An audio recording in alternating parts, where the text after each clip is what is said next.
Alrighty, everyone. Hello, welcome. How are you doing today? It's I, Horrendous. I am here, and so are the others, but they're muted right now. I'm just getting us warmed up.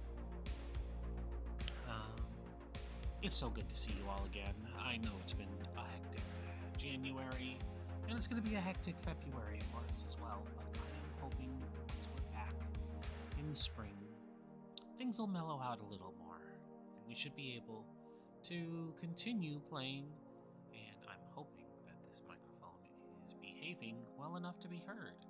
It looks like it is. It seems like I'm getting picked up, and I'm trying not to delay the speech so much that it's being bothered. But yes, as you can see, the players are in the chat, and they are saying hello. So, I will not delay any further, and I will undeafen them and bring us over. I have $5 on somebody being talking when it starts. 3, 2, 1, go. Oh, dang, didn't get it this time. All right. Didn't get it? Usually when I unmute, somebody's talking. Oh, no, we're just talking about... You all have chat open. I just made... a lot of it was discussing that we're remarkably good at handling edge, so that we don't actually end up at the point of edge breaking. Yeah, and Captain mentioned that we use a lot of consumables, and I was like, yes, consumables.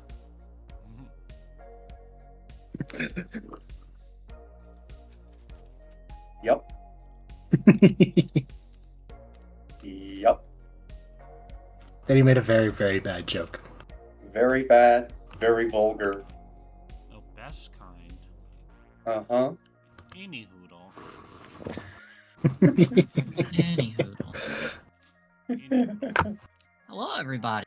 Hello. Hi. Hello. Welcome.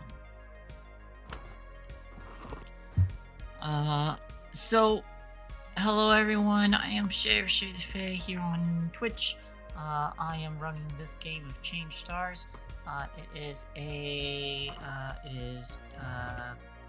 my own custom campaign that I am hoping I might be able to manage making into a book sometime.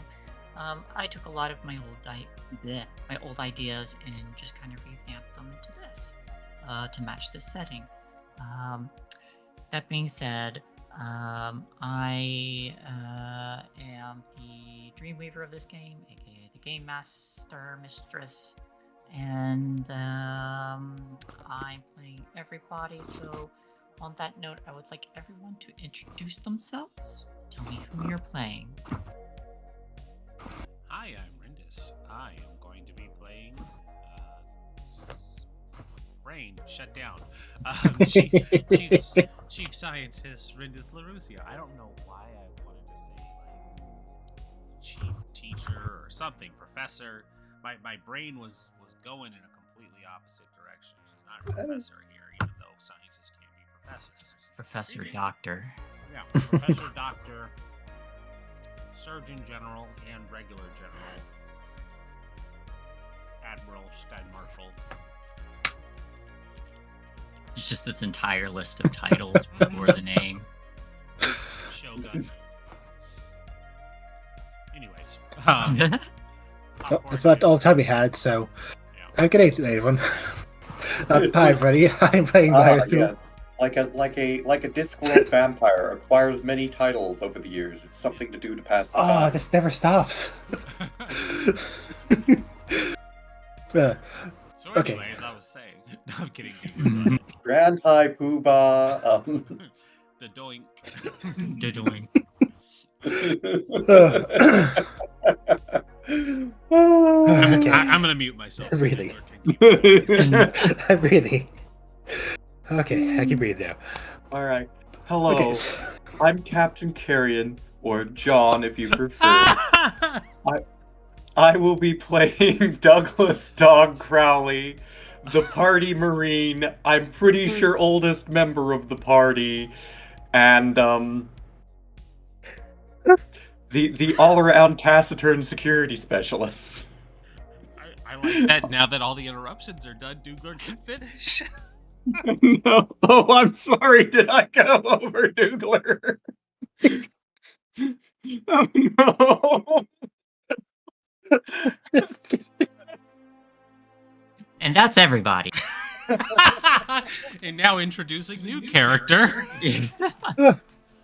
Okay. Dougler, please go ahead. Hi, everybody. I'm playing Fire Thule, the Thread Pilot. You can find me on Twitter, Twitch, and Blue Sky at Duke93. Oh, I feel lightheaded now. Oh no, I'm so sorry. Okay. We're not professionals. We're the most professional. We are technically professionals. Oh dear God, we are, aren't we? Yes. This is technically a company. Oh my God, you're right. Hey, it's all good.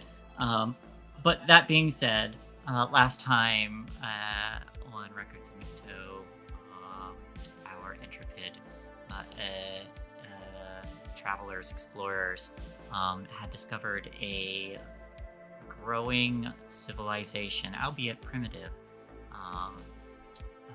on the most suitable planet for life within this stellar system. And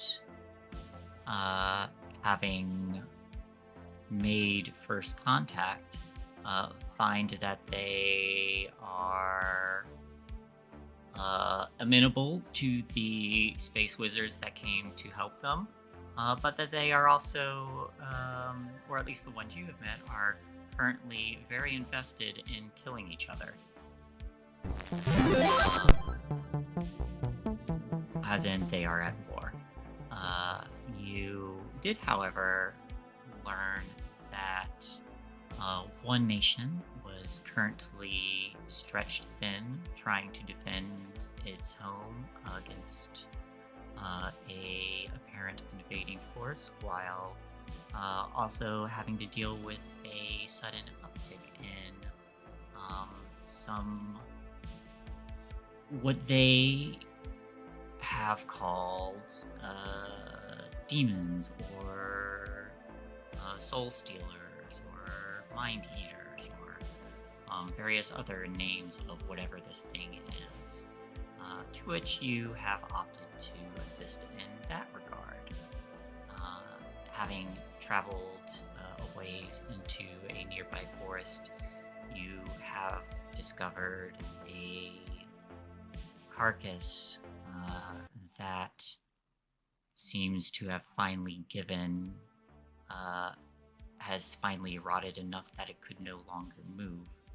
And with some kind of plant, animal thing growing out of it, rooted through the corpse into the ground with little tendrils stretching out of its trunk-like appearance. And before you had gotten the chance to study and or dispose of this thing, I believe all of you had noticed that some more of the flora had begun to move from your presence, moving about the forest. And with your previous roles, I will say that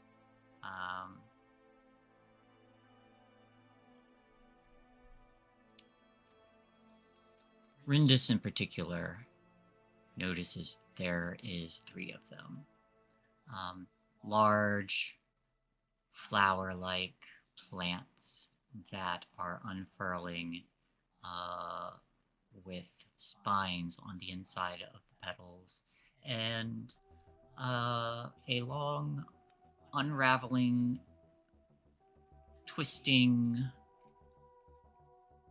vine-like body snaking its way slowly towards you all, with little glowing Stamen? Question mark. And on that note, I feel like here the camera is going to be focusing on little bioluminescent forms that are kind of drifting about or floating around other foliage, while the camera slides back. We get a better look at this creature or this thing, and I'm going to move you to another map.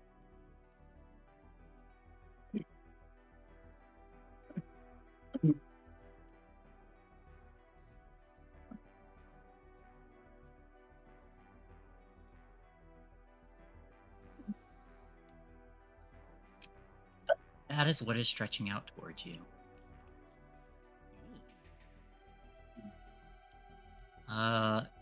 Is anyone able to see? Oh, no, you are not. Nope. Yeah, we can see our tokens and a little bit of VR. All right, give me a moment.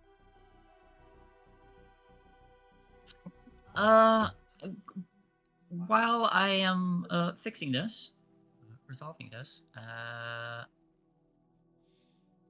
is there anything? What would you all like to be doing? I need to examine this very closely.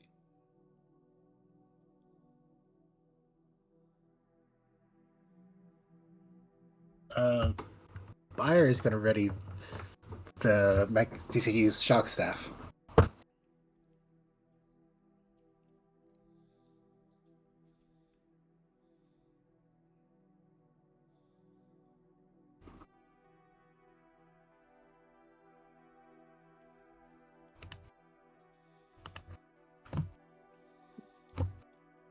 I mean, Dog was pretty much already on ready, so he's well gonna fill it full of holes. What he's gonna do when he get as soon as turn rolls around. Hey, is anybody carrying light sources? I'm human, so I can't see very well on my own. Dog would have if the lights are down, he'd have the flashlight on the bayonet lugs of his rifle again. Yeah, because I do know that Dog and Rindis both have flashlights, and Buyer I mean, gave away their lantern. Buyer probably. Oh yeah, Buyer did give away the lantern. Are there any lights on the CCU? CCU? Yes, there would be. The Mixtions, you would notice, have their own natural light source, as their sails do light up. Oh, Lovely. that's cool. And most of our company are also our synths, who may or may not have built-in lights.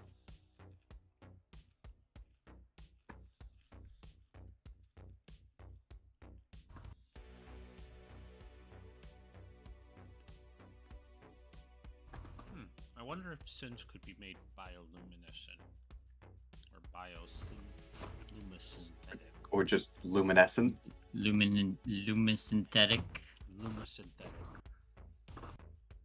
I think that's just called luminescent. It needs to sound fancier, marketable for capitalism. Gotta make it sound sexy. Yeah. Oh, I mean, that brings up a good point. Is capitalism a thing here? Yes, it is. It's still a thing. Yeah, you have the otters. They're all about capitalism. Yeah. Plus, there's still a fair amount of things that are done on the basis of capital and private ownership, even in the Trinity. Yeah, that's what I was more thinking. Yeah, not to the destructive levels that you see in much of sci-fi, where it's dominated by a handful of companies that basically are governments unto themselves. But and it's held on tight regulatory reins, but private enterprise is not prevented.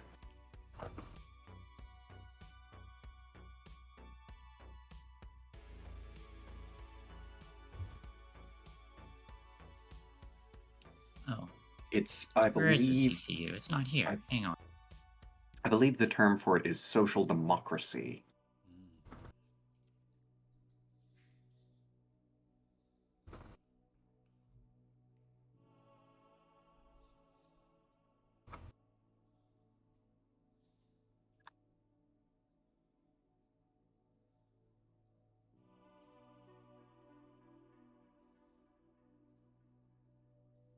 All right, here's your CCU. Do you have the lights on? Yes. Looks like there's also a lot of bioluminescent flora around. That'd also be in the. This is a really pretty map.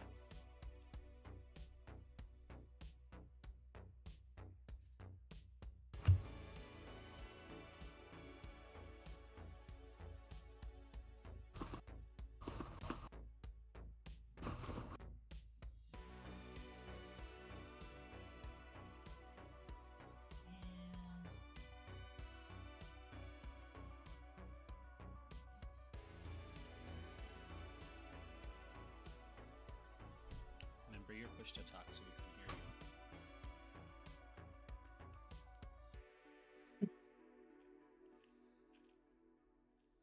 hear you. Yeah.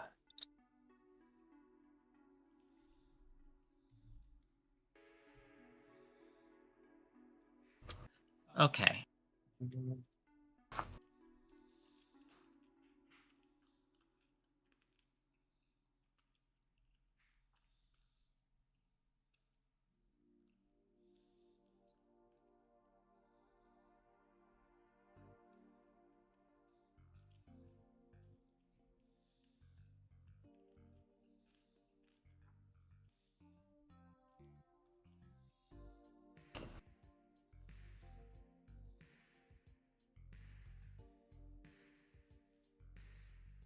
Like, I don't want to turn daylight mode on. That kind of defeats the purpose here. No, don't. We should be fine. Mhm. Okay. Looks like the dynamic lighting is working perfectly. Yeah. We can see. All right then. So, It is pretty.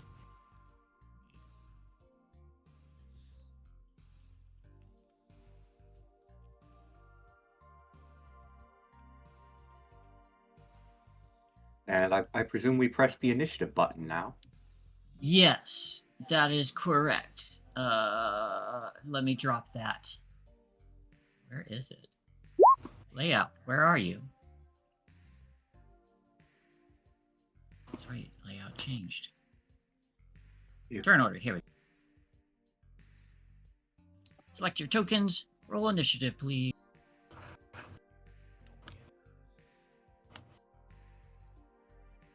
Bump. No modifiers. Rolled pretty well today. Yay! Oh no! I'm in danger. Dog will do his best to prevent any danger. But he's only one guy with a... Admittedly, we also have a bunch of synths with guns, too. And I got a big beat stick. Coordinated fire.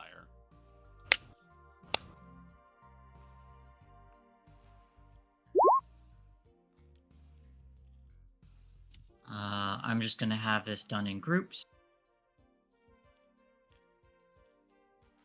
So I don't have to make a million rolls, because you do have a fairly significant grouping here. Yeah. Yeah, we have 2 fire teams worth of synths. And a dog. Yeah. He's the squad sergeant. He's fallen right back into old patterns. At least old patterns for him.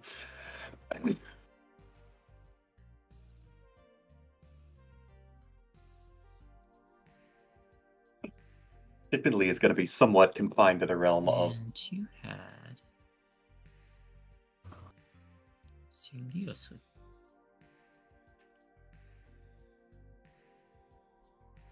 I'll roll seriously.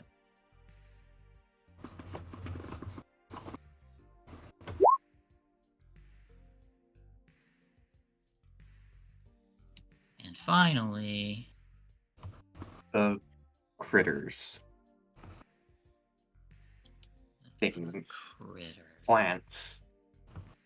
Mobile plants that infect things and are nasty.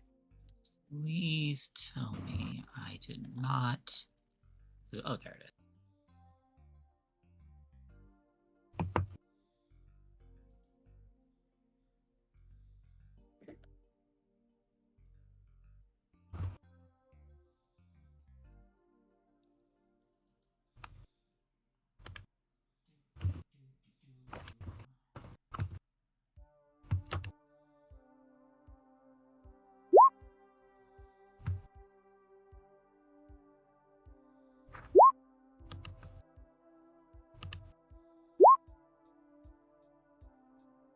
All right, that should be everyone.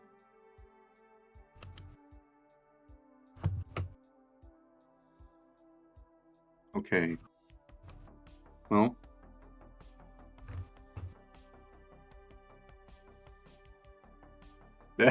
So, Douglas Dog Crowley, you are here to protect your squad. Yep. You do notice, the first one you notice in particular is this one here, beginning to stretch its way out from its roots like a snake with a flowery head and lots of teeth on the inside of its petals as it blossoms.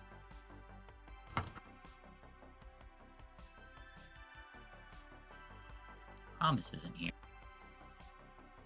Okay. And dog is, well, he's...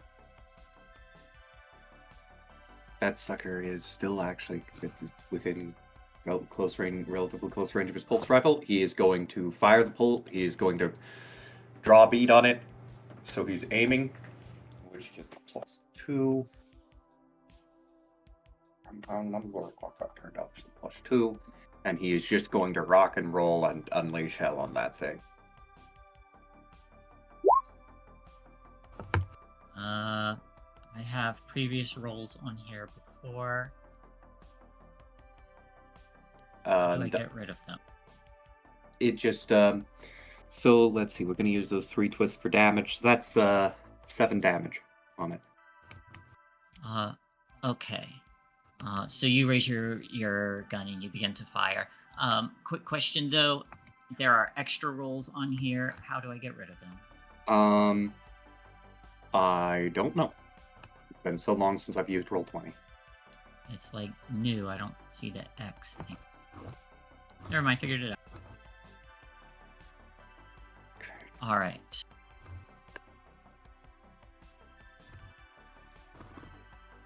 Seven damage, you said. That should be set. Yep, 7 damage. And you have armor piercing, correct?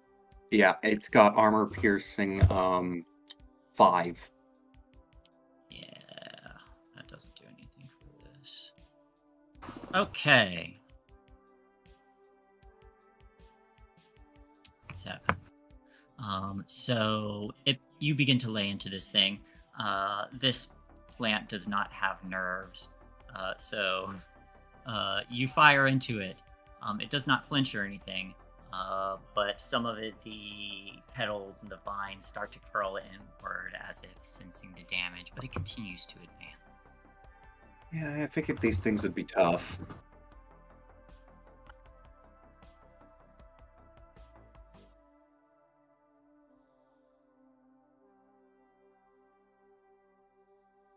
Next, one of these begins stretching out from behind, and it is going to assail the group of machines here, not realizing that it probably can't eat them. And it definitely can't infect things that have nothing to infect. Do.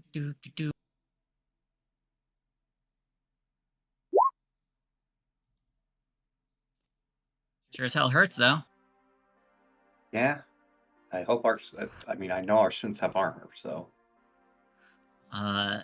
But you all would notice before this thing is able to, while it doesn't grab onto any of you, another one, as it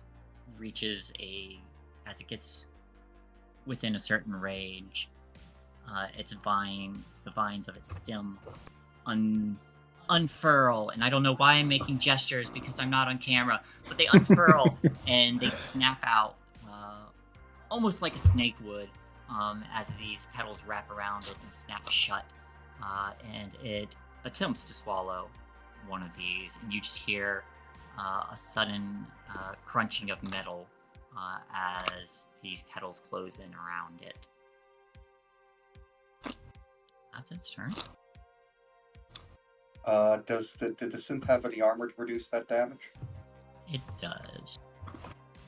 Okay. Although I forget exactly how much. I'm going to say 3.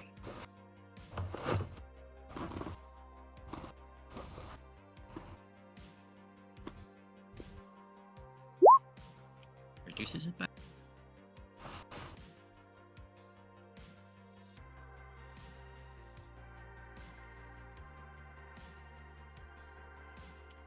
This one, further back.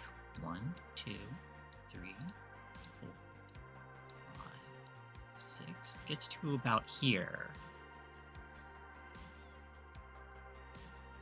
And I think technically it can... Wait. It can only move a certain distance.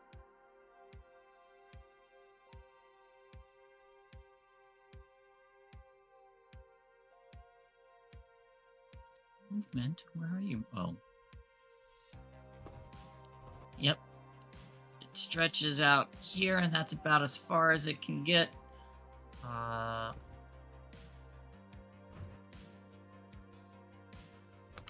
Fires can only reach you. No.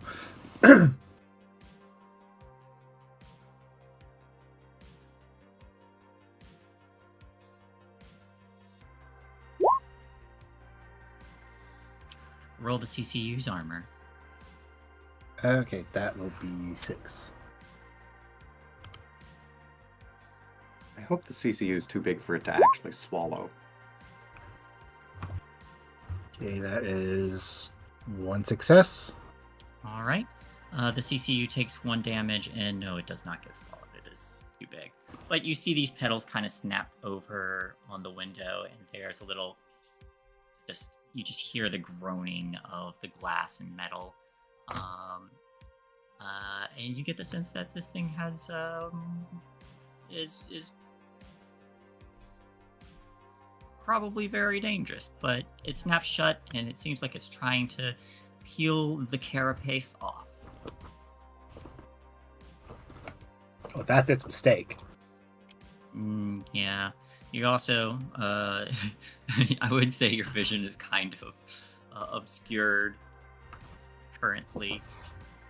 Just a writhing mass of plant tendrils. Yep. And then, all of a sense,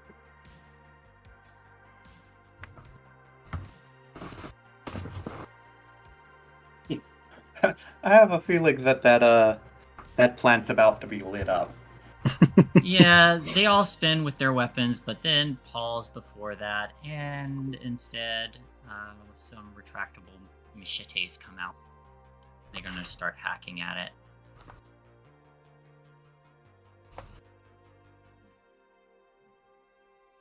Plant has made critical error. It has come into reach of many things that are capable of killing it. Let's see.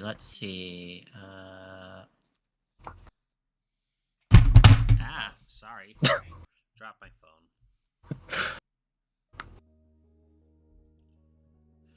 Still awake, don't worry.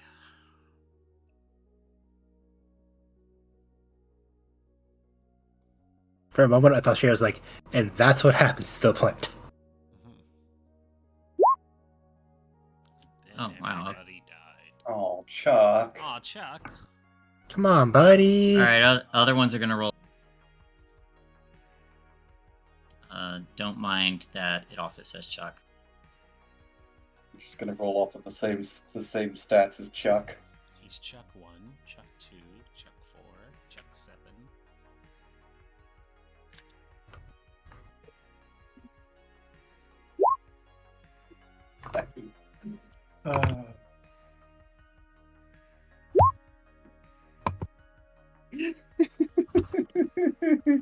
All right, and the other one has gun.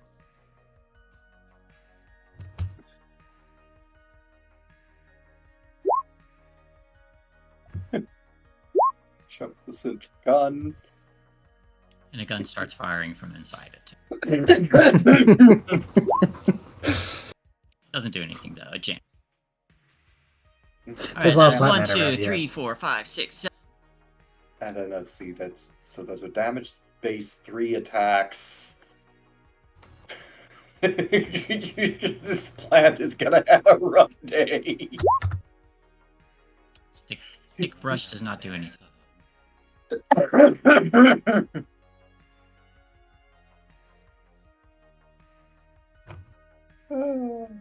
right, Plant's but gonna have a real stuff, rough day. yeah, stuff starts flying off of it. It's getting torn up. Hey, buyer. Yeah. Is that you or why is the CQ? It's your turn regardless. Yeah, I tried to highlight both of them, then I clicked initiative, so I guess it just put priority on CCU. That is Regardless, it is your turn. Okay, gotta get all snuggy. And now it's time to whack it with an electric stick.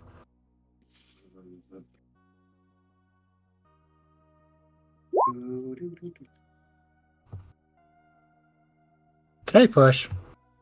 You may. I mean, you don't have any of the critical thingies. Time to smack it with electric stick. Roll 1d6. Okay. Significantly additional there. And one for the D6.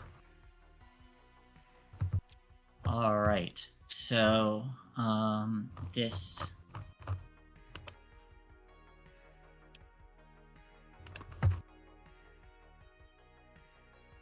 All right, I'm gonna give you an option. I want you to pick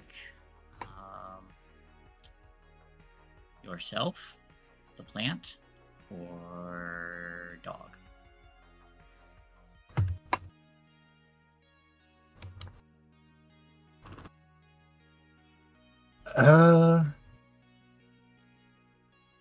Could always roll a D3.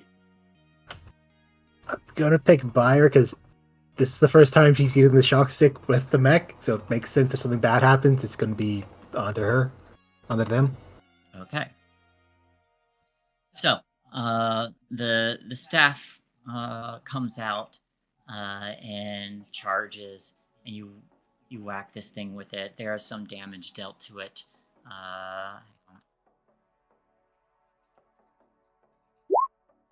It takes the full damage.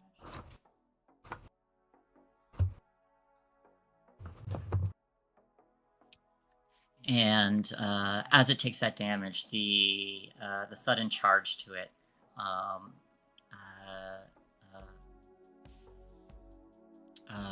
striking this thing causes your CCU, or as you're swinging it, you're not quite used to using it, but the CCU goes over and goes prone, and this plant is still on top of you. So you will lose. You are going to basically be unable to move or unable to attack, your choice next turn. So you just pick one. Okay. And before my turn's over, I have to roll 5d6 to see how much charge that used up on my shock stick. And it used up 1 charge. Okie dokie.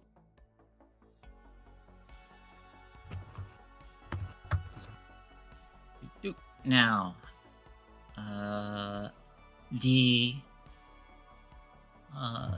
the queen's eldest living daughter, Azra, you see her sail light up a bright red, and she shouts, "For the queen, for my mother!" and aims her spear, and you see her 1, 2, 3, 4, 5, 6. You see her move here. She purposely stays out of range of that thing, and she's gonna throw.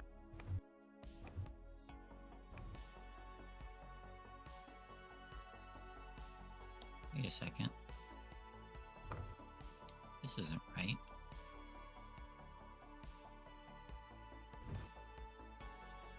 This is a blank sheet. No, no. Yes.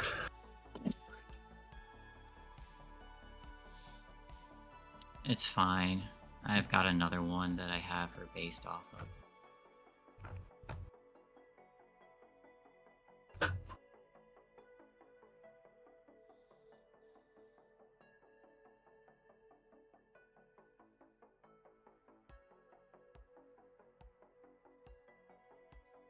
The others are going to do the same.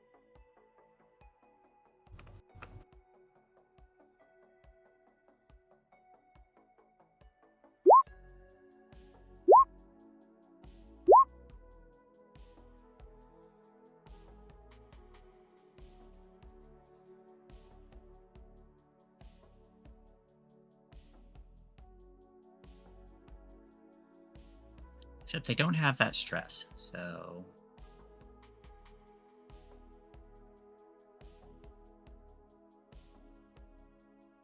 They will push, though.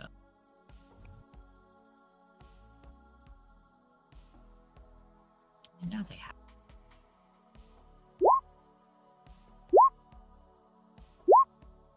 Oh my god, my rolls today. Alright, so 1, 2, 3, 4. Ugh, not much. So you see them all lay little bolted things in small slings and hurl them at the nearest plant.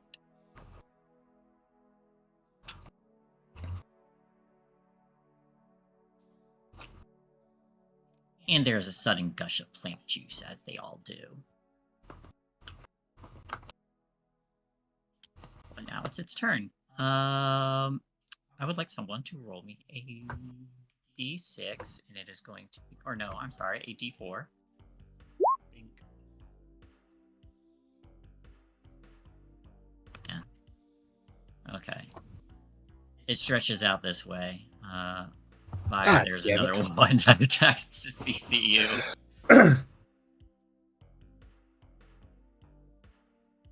This is not what she thought of when she thought it was tentacles. No, these tentacles aren't. These are bad tentacles. Not like bad tentacles, but bad tentacles. Okay? Roll your damage. The Or kind armor. of tentacles we don't like. Okay, so that is another 66s. 2. Alright, you take no damage. This thing doesn't quite get a good grip. The clasping thing just kind of spins in place, just kind of not allowing to grasp onto him. Yeah. Rindis. I will do the most strategically advantageous thing, which is to not be anywhere near these plants. I'm gonna scoot this. I'm gonna adjust the map so they can see where I'm going first. I'm gonna scoot this way over here. And boy, I love being a scientist. My combat options are so non-existent. I would like to cheer dog on for morale support. Roll me an assist, I guess. What am I rolling for assist? I'm sorry. Let's see. Communicate, insight, or resolve all sound good for this. Or you could even do perhaps your medicine for your going, it's this kind of plant, shoot here. Ooh, that's a good one. Yeah, shoot for this. I'll roll medicine. Let's see if I can find something to give you. Your xenology expertise. There we go. Okay. So, studying this thing, you notice that it is one rooted to the ground. The one furthest northish is definitely stretched out to as far as it can reach. You also notice that these things are ambush predator plants, and they did not quite get the drop on you, and they are currently just reacting to the current movement around the area. However, you're not quite as entranced as most smaller creatures or creatures your size or smaller would be by the little lights on their stamen that are probably meant to make smaller predators chase after them.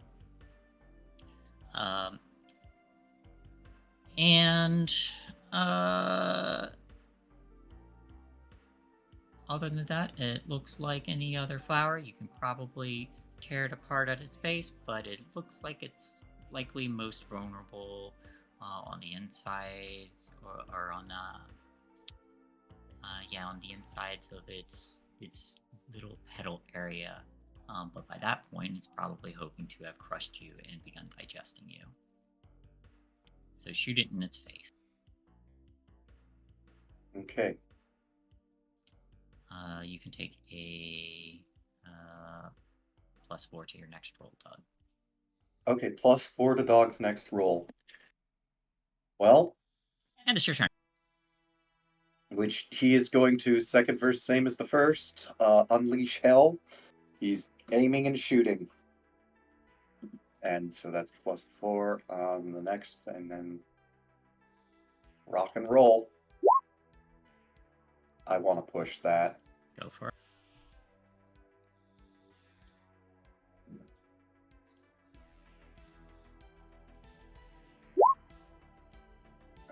Okay, we got one more. So that'll be another 7 damage, AP5. 7?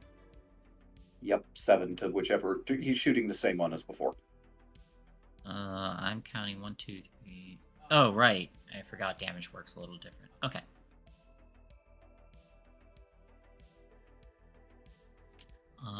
It is still squirming.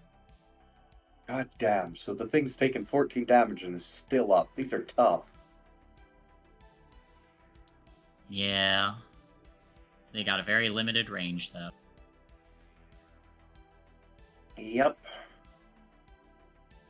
Speaking of tough, this one here is going to continue to try and crush the thing it has in its mouth, question mark? Its mouth analog. It's orifice.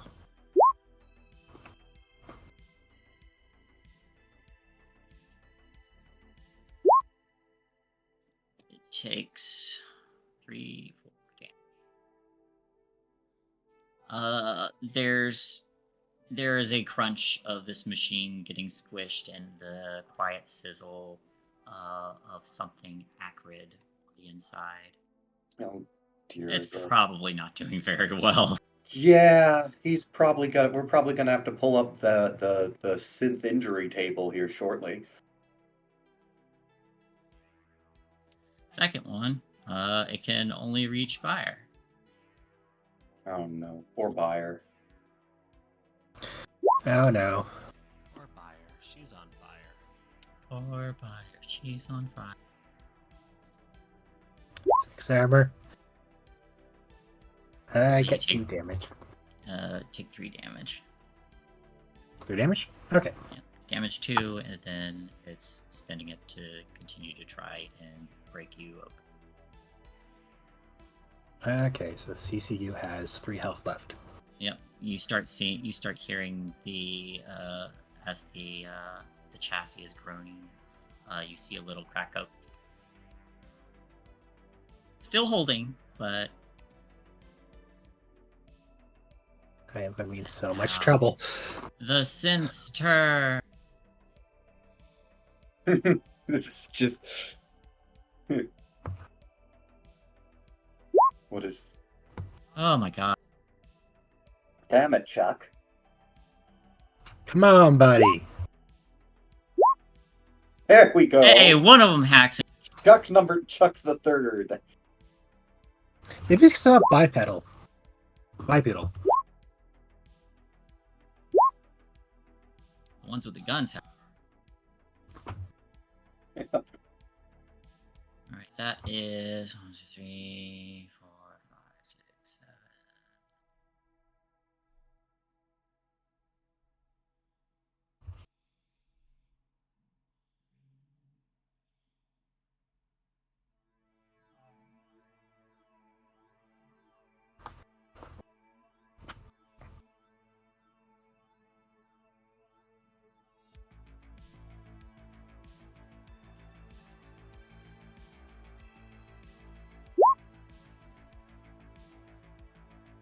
Alright.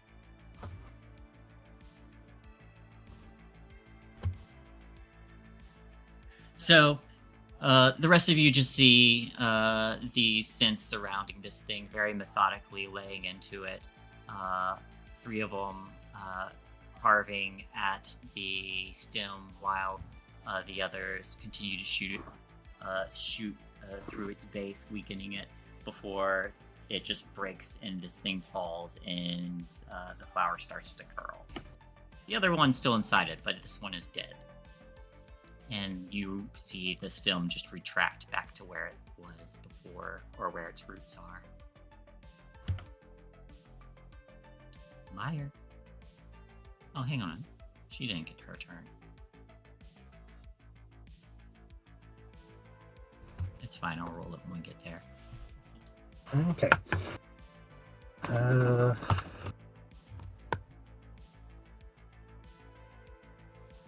I'm sure Bio can survive here for one more turn. Surely. What's the worst that could happen? They break the CCU, and I get in trouble with what's her face. Yeah, what's her face? My brain's dropped like you had names, but the other pilot, the technophile. Stella. Yes, so. And I'm gonna take the can't move, so I can just whap it again.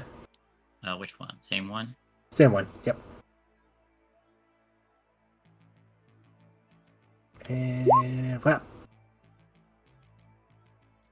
Rolling me a d6. Ooh. 5. Alright. This time, as you whack it,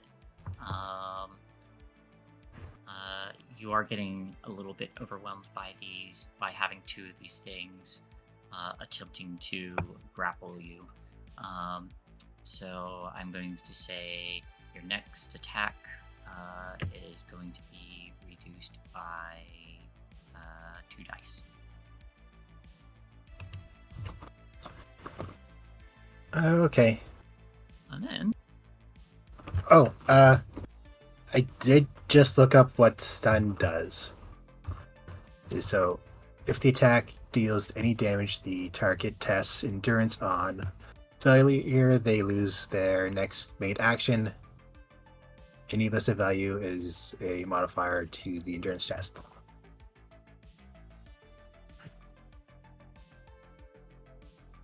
sure.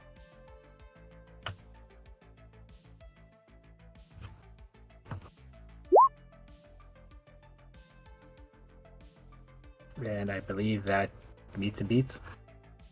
Alrighty.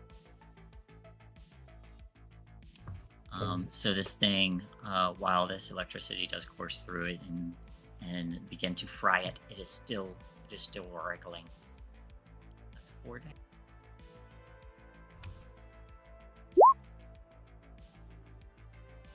And I did not lose any charges that time.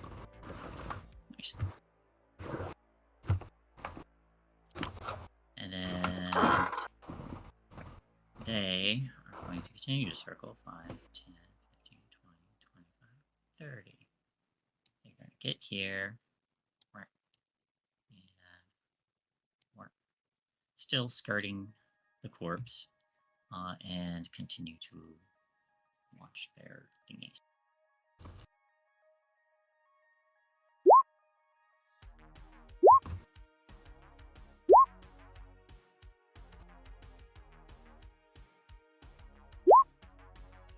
Two and a 5. Okay.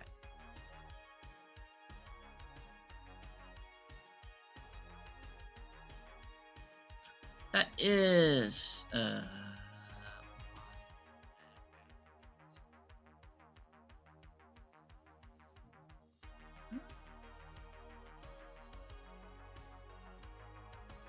Alright. They continue to hurl tiny little spiny bolts into this thing. And more of its plant juices burst out before it falls and goes limp and starts to retract.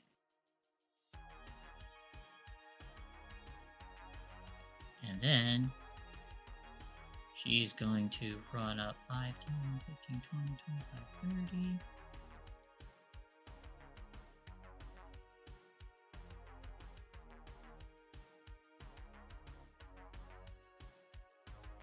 And she's going to try to jam a spear.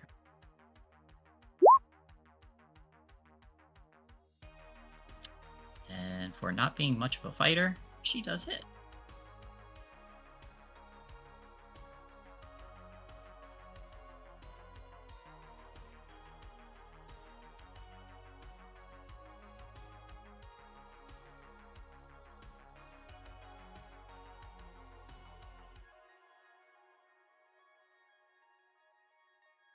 One's dead.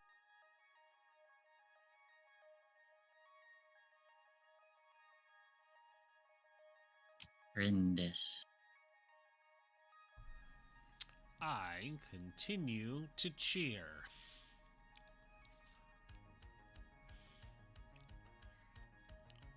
I'm gonna move back to a safe spot over here. Potentially put myself in danger for dramatic miss. And then she's just going to say, "You're doing great, Fire. You're doing great." And I believe it. You can take a +2 on your next roll. Yay, so we're even out. Yep. Thanks, Doc! Douglas!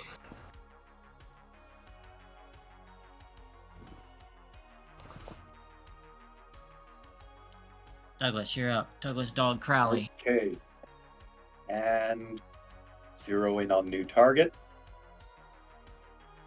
Aim rifle. Aim, pull, squeeze, daka daka daka. I'm pushing that. I am pushing that. Oh dear God.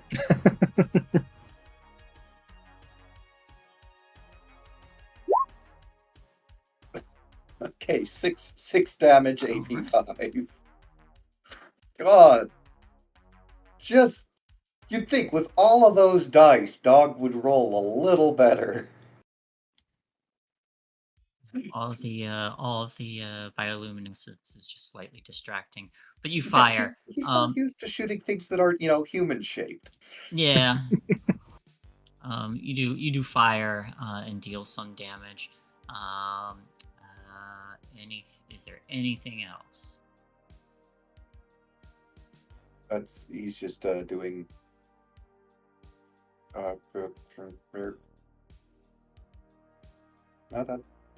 That's all that he's doing with his damage. These things don't really seem like knocking him prone will do much. No. No. And it's this last one's turn before it probably dies. Congratulations, you get one turn. You will then be summarily annihilated by massed fire of Pew. Roll your armor. You take Yes! You take 1 damage. Okay, so that means I'm down to 2 hull.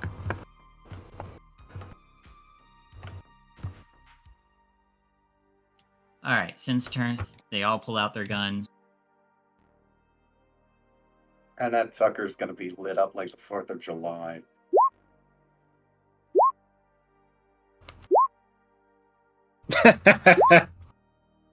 Now they roll. I don't think. All right. I'm gonna be honest. I don't think that plant exists anymore. I'm still gonna roll armor, just in case. Just in case, It takes full damage. the plant has been vaporized. Yeah. Oh shoot! This is the Queen's daughter's first time of seeing guns happen. This encounter. Just all of the buttons and then bang. All right, so there's just this moment where we just see all the synths just raise these guns, and there's just this collective, and we just see this plant getting shredded by these bullets before the flower top just goes limp on top of the CCU. But it is more or less entirely destroyed. Okay. The one little synth that got chewed up limps out. It is very heavily damaged, but it just kind of like limps, and there's sparks flying off of it. Its chassis is crunched in places. All right. But the battle is past. You all stand here victorious.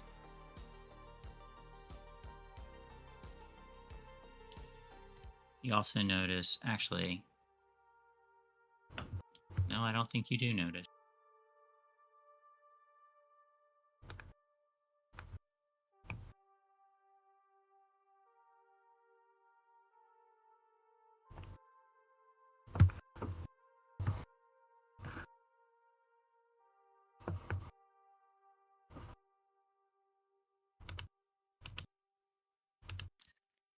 So, you all stand here.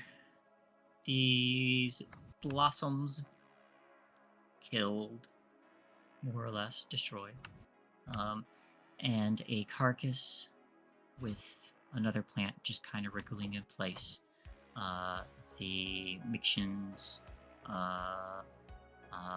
particularly the one daughter, staring very intently at the rest of you.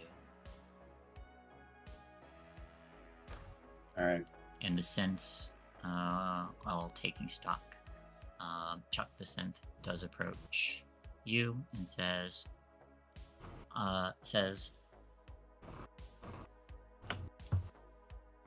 Unit C13 has taken significant damage and will be unlikely to provide adequate assistance until repaired to a functional state. Understood. Let's see. Dog is going. Dog will head over to that unit. He does have 1 point in mechanics. He's going to try to do just some basic repairs to make sure that the unit C13 stays in good enough shape to survive until it receives further repairs. Basically. All right. Go ahead and give me a mechanics with a +3, since Chuck's going to be helping.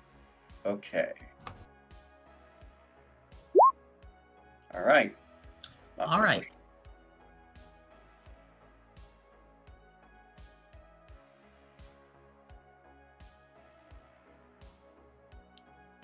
So, you set to work on trying to provide some repairs to this thing. A lot of the damage was done in its joints as it was being squished. Fortunately, you are able to bring it back to a working state, so it will last a little bit longer until it can get actual repairs. While you're working on that, Buyer, do you do anything? Buyer's gonna try their best to repair the CCU. At least if you can't get field repairs, so not anything extensive, fortunately. Sure, give me a mechanics. Okay. And boop. 1. Pushing or holding? Why not? Oop. 86. 2. Okay, so it will give you an option.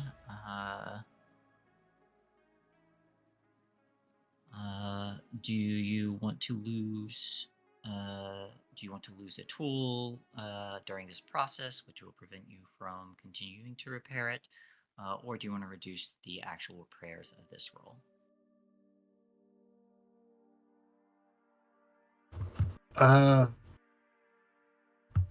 Yeah, I'm fine with using a tool for this. Okay. Repurpose it.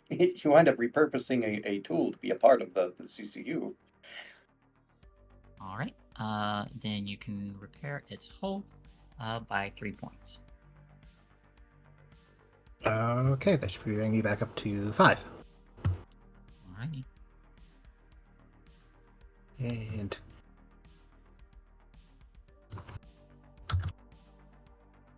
And Rendis. I want to go study one of the plants. Which Preferably one? the one with the least amount of bullet holes in it. Okay. So approaching this thing, go ahead and give me another. Did you let go of your push to talk? I can't hear you. Or is that? Yeah. So go ahead and give me There a. we go. Yeah. Sorry, my headphones went out. No worries. Go ahead and give me a medicine.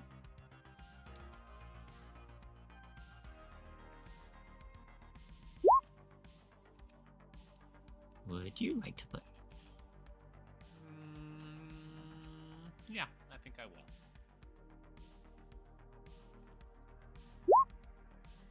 Okay. Okay. So you'll get a little extra information with 2 successes. This thing is, you notice that this particular plant is living down beneath the canopy, so it probably doesn't get as much light. So it has likely evolved to ambush smaller creatures in order to digest them and use them for energy. Since they're not getting full sunlight, they are low light plants, and much like a anglerfish, they have little light bulbs on their stamen. And looking around further, the carcass nearby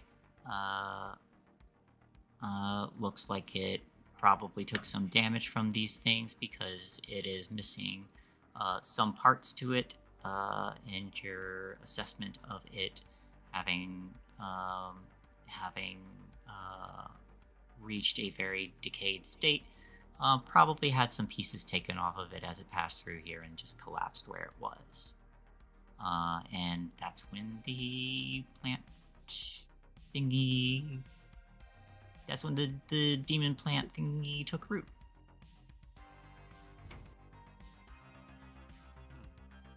So, big plant, big flower, eats people.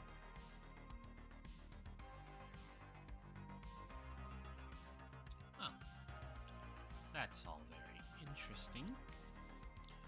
wonder if this is something we might be able to reverse after some time to study it.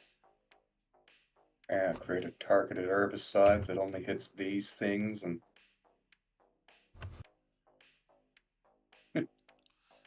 I would not want to damage the rest of the flora here, but getting rid of this blight would be most helpful for everyone. yeah.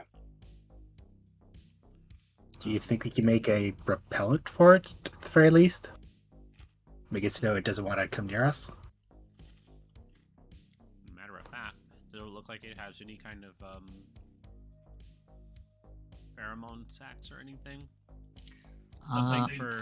Something for it to be able to tell that something is already infected with it, so it doesn't try to get it again, and you could like turn that into a thing that masks our presence. Are we talking about the demony, the parasite plant, or are we talking about the flower eating thing? Parasite plant. Parasite plant. Two different entities. Parasite plant.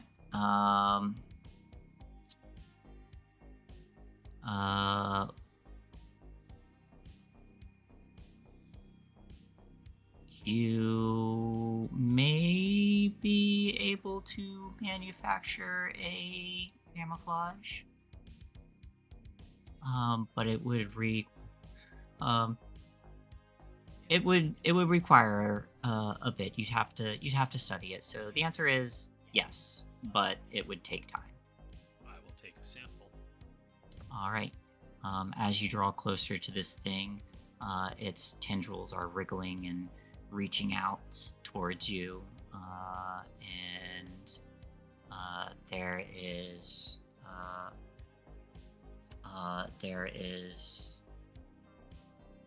a moment where one of the other Mixians come up and brings a blade down across one of them to sever it, seeing them reach for you, and she looks at you like you're crazy.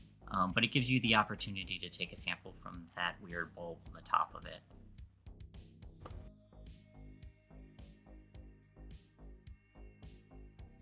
And the others move closer, have begun to pile rocks around the body.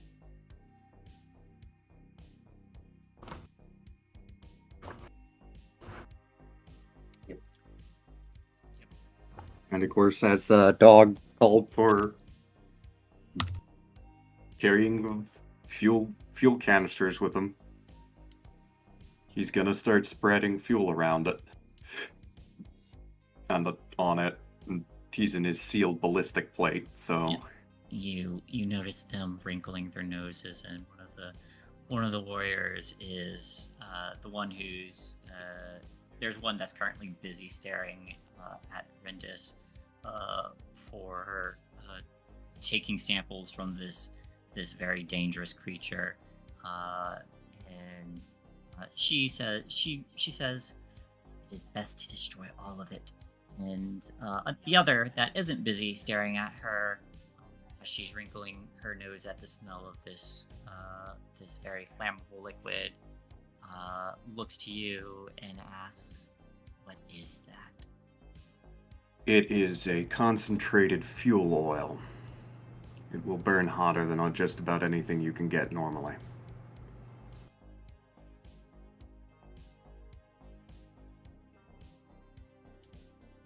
Give me. Actually, no, never mind.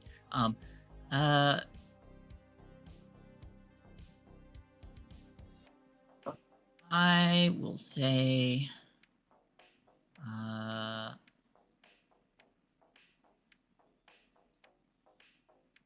You all manage to light this carcass on fire, and as it does, you see this thing that's rooted in place begin to wriggle and squirm and curl up and burn to ash, and it is entirely destroyed in a controlled fire, all except the little sample that Rendis took. Which we will be able to hopefully use to create a something to poison it. Yep, definitely. That's the only reason. Yeah. That's the reason as far as Dog is aware and concerned. It's all that matters. Don't worry about it. Nothing bad has happened from the doctor taking samples just yet. No, definitely not. Don't worry about it. To our knowledge, yet. Yeah.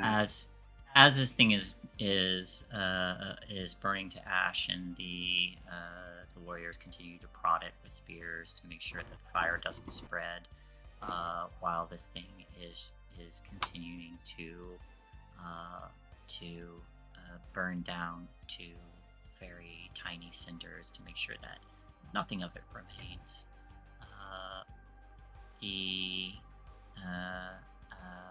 Tashra is approaching Rindis and says, "What is your intent with that?"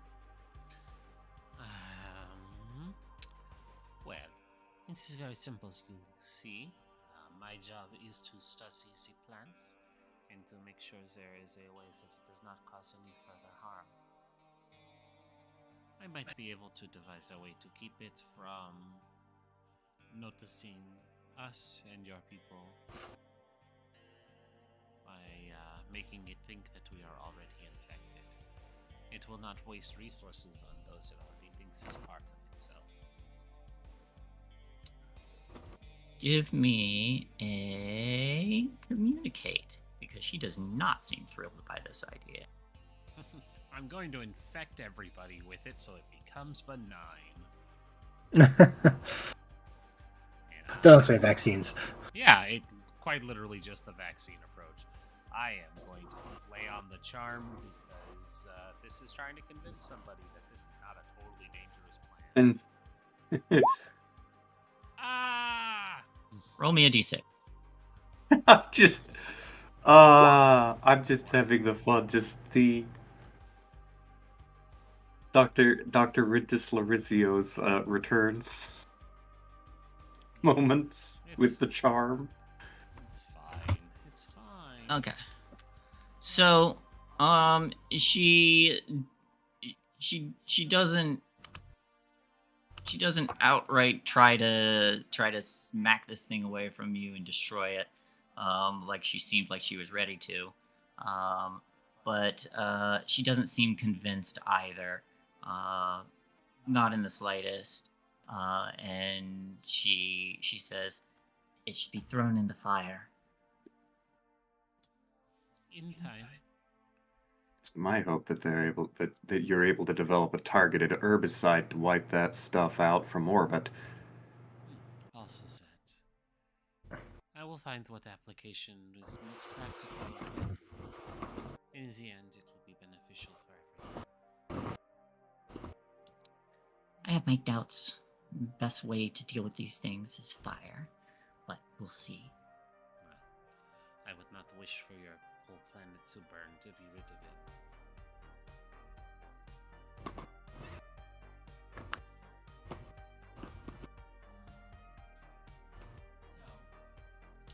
Sorry, forgot push to talk. So, you all are going to have to.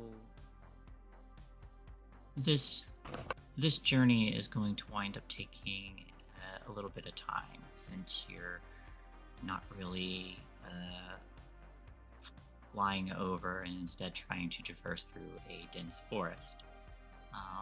So I will need whatever roles you think might be able to assist you in the coming days. But you are going to need to stop to be able to make camp. Okay. And I would like to ask, is there anything anyone wants to do when you all stop to rest? Well,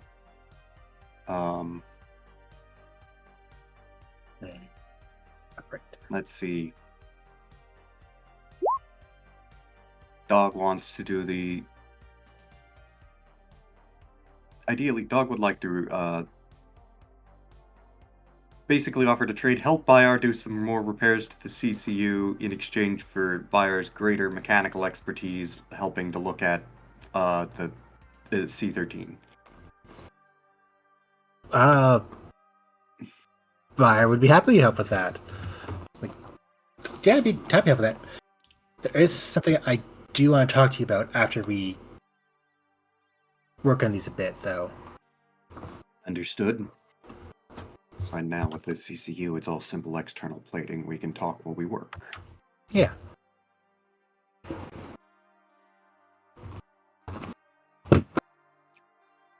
Okay. Oh, thanks.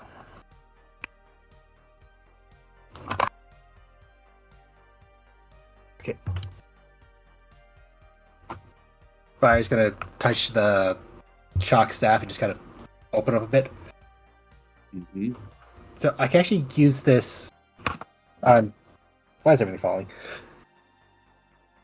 Like, without the CC, it just takes out the inner core part. Yeah. But I'm not really that good. I was wondering if you could give me some training with it. Yeah, I can give you some training. Appreciate it. Close quarters is not exactly my specialty, but I do have experience in it, unfortunately.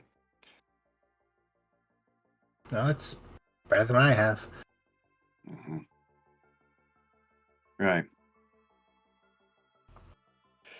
Sorry, John is having trouble talking because his allergies are being vicious. Oh no. Man.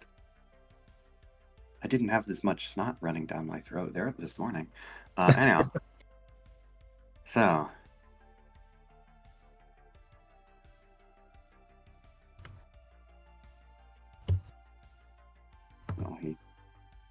Well, that'll be more of something for a bit more of a controlled environment, because even in training, accidents can happen. Guess that's true. And these are pretty hard to master from what I hear. Yeah. I am admittedly more used to a knife myself. Knife or bayonet. And even then, I haven't had much time to use the bayonet. Most of the time, there's a flashlight on the lugs. Oh, this is essentially a staff. Yeah. Stave, so that's kind of like a bayonet, except without the sharp bit. Except it's not stabbing, and you do more bludgeoning with it, which is admittedly a little bit more simple than, well, let's say it's easier to beat something to death than it is to stab a vital organ. True, and I also have the shock properties of this as well. Yep.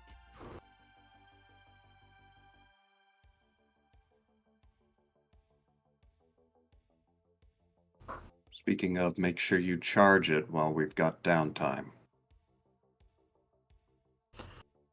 Yeah, I should do that. It's still mostly full, but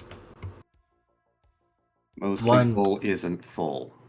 yeah, one good hit or bad hit, if I look at it, could just take the entire charge. Yes. Always keep, when you get a chance, when you have a good chance, always make sure that your ammunition's topped up. That goes for charged weapons and for anything like this. And he pats his pulse rifle.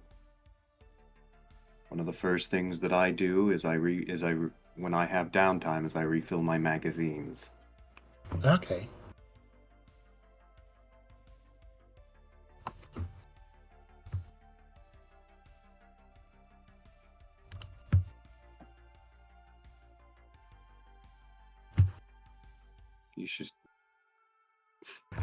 He's just one of those where it's as they're talking, he's able to give talk about basic rundowns of things.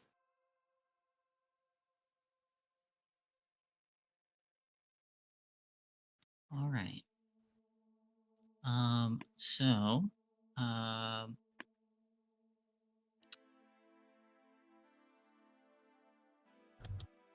as the two of you are talking and trying to discuss these things, one of you see one of the warriors staying by the by Tasra's side. They approach, and Tasra gestures to you, dog, and says, "That weapon, the stave that spits fire, we would trade for it." That's one of the handful of things we absolutely cannot trade without remit from those well above us. Then we trade for the knowledge to make it. You teach us. We might be able to teach you how to make simple fire locks, but you do not have the your people simply do not have the capacity to produce one of these with the tools available to you. What tools do we need? Well, let's see. You're going to need an auto lathe. You're going to need he basically rattles off a bunch of things that are like, which means, of course, once you have that, that means before that you're going to need effective power generation, power storage, which means you're going to need to. It basically would be stuff that like they probably don't even have words in their language for half of this shit yet. Mm-hmm.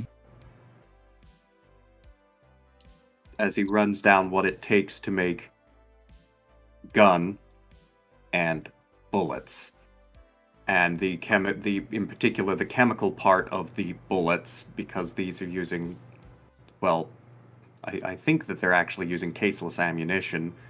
Very difficult. Then your people should teach our people what we need to make these. And we trade. That'll have to be arranged through, well, an actual full-on authorities. They can be a little temperamental.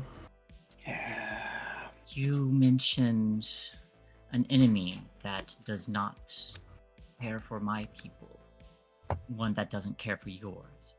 If you want our warriors to help yours, then we need these weapons to help in our current conflict. It is honestly our hope that your warriors do not end up needing to be involved in our war. It is more, well, the potential of depopulation to you from being involved in the scale of conflicts that end up in the wider galaxy is not one we would want to involve. Well, frankly, we don't even want to be involved in it ourselves. But we have the manpower, the ships, the weapons to maintain a war on that scale.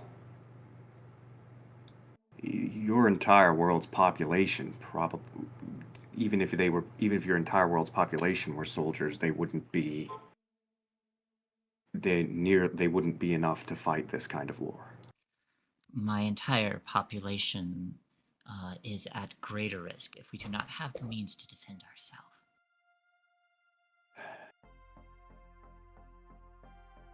I would agree, but that's not my decision to make.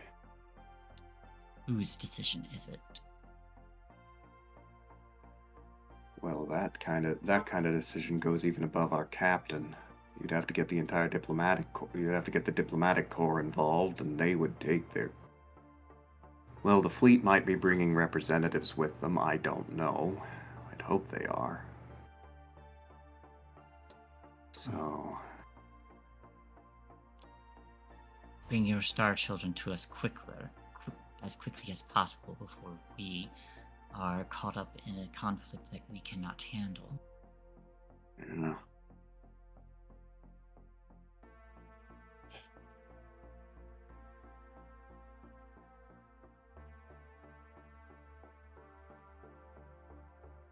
Hopefully, they get here quickly and prioritize this.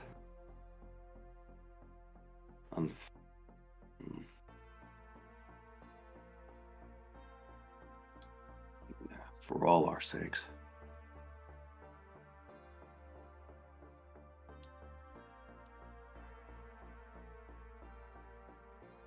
Well, deliver my message then. Our time is limited. Wars don't wait for people to make decisions. Never have. If only we could convince the bloody diplomats of that.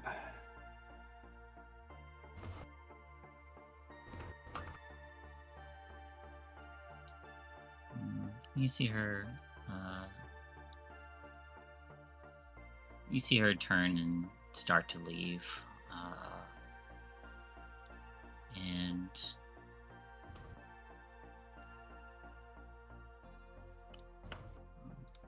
not the ones I wanted, but I will make do.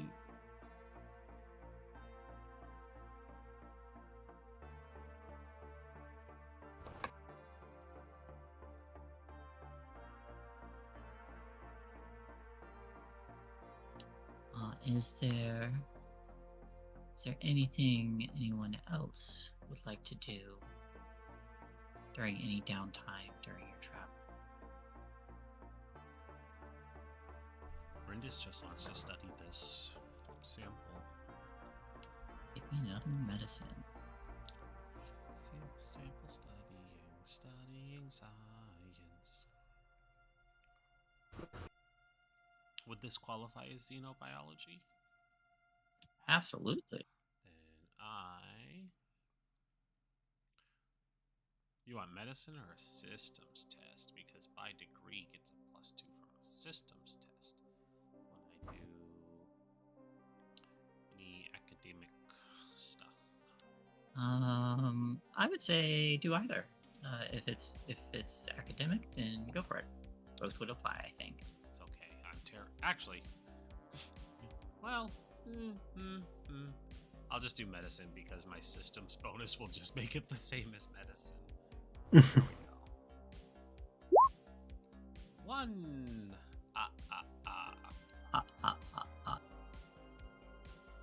I'm not gonna You want to push. push? No. Oh. I've got 3 of them already. I mean, you're gonna have. I mean, we're gonna have some downtime while resting to recover the reduced strain. Fine, I'll push. See if I accidentally. I am put encouraging this in the terrible show. ideas. Yes, See what you did? Well, it worked. it did. See what you did? It worked. See what you did? Oh yes. See what you did? Yes, wonderful things.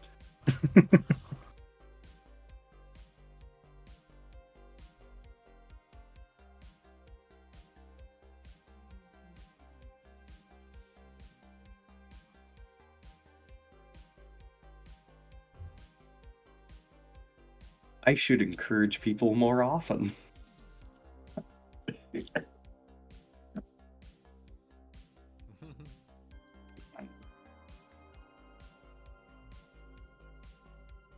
Okay. So, 3 successes. Studying this thing, you would, while you don't have a lab, you have enough of a kit that you can glean some information, some knowledge from it. Looking it over, there is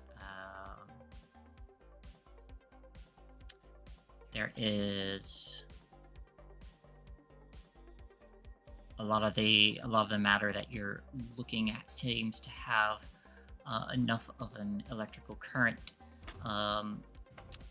similar but not quite the same that brain matter would operate. It is sending signals to attempts to communicate with various portions of itself. Now this part has been separated from any root system or way to glean nourishment, so you could potentially put it in a petri dish and trick it into thinking that it was still alive.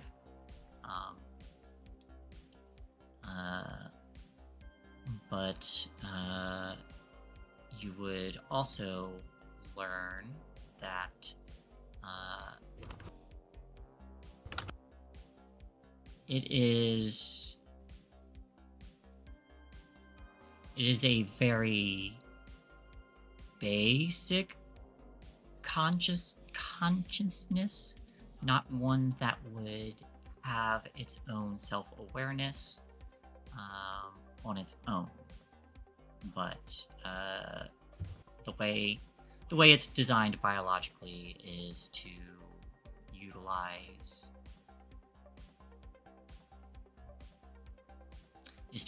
other tissue to maintain any sort of operation. Just as it is, it probably just follows instinct, and that kind of goes along with what you were told already. It probably hijacks the nervous system and muscular skeletal system to be able to move various parts of it from other animals.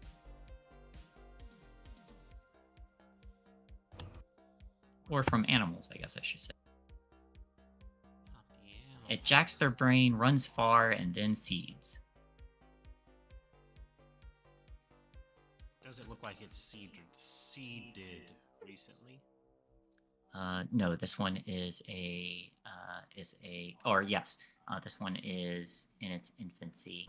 I would say with 3 successes, you can probably grasp that. This probably came from a much more developed one. The cells here are more or less infantile, or at least in its adolescence. That being said, as in regards to getting some sort of camouflage or vaccine or whatever, it's not really a virus, but if you were to find some way to get it to attach to your nervous system while not taking over your mind or muscles, you could potentially use it as a mask of sorts. Yeah, this is a totally great idea. I can't see how this would ever... No, sounds perfectly safe. Yep. No, it's very dangerous. It's very, very dangerous, yeah. In the wrong hands, it would be catastrophic. Good to know. Well, you don't know that. Dr. Rendis knows that. I know that. Stay out of my business, nerd. Okay, how wrong are Dr. Rennis's hands? How what? How wrong are Dr. Rennis's hands? She's wringing her hands very evilly.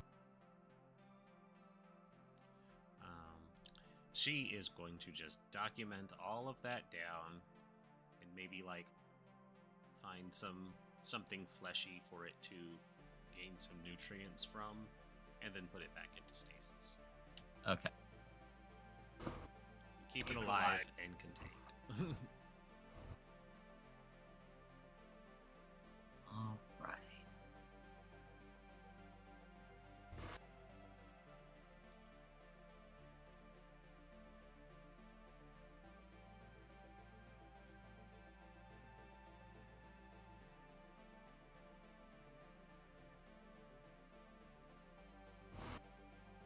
So, I saw one endurance roll. Is there anything else, any other rolls you would all like to make to see how quickly you all make it to wherever you're tracking this thing? Since Spire's in the CC, I want to do the operate roll for that. Okay, go for it. Okay. But all right, so you begin using the systems to try and map out the area. As you all travel further in for the coming days or so, you you find out that you all are on the right track. A couple times you notice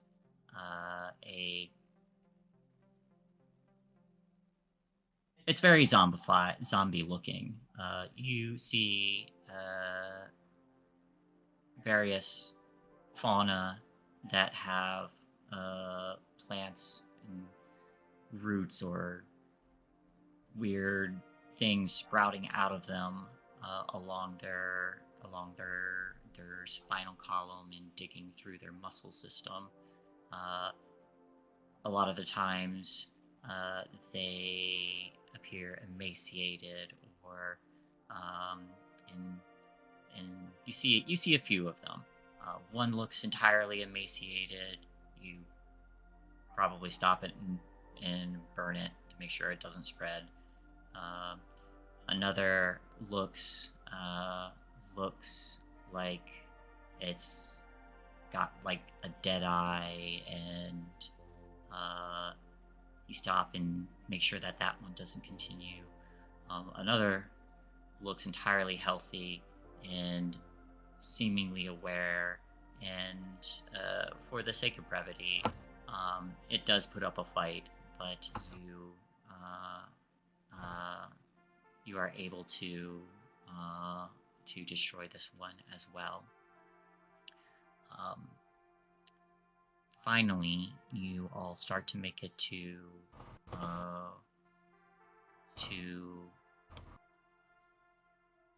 a different portion of the forest.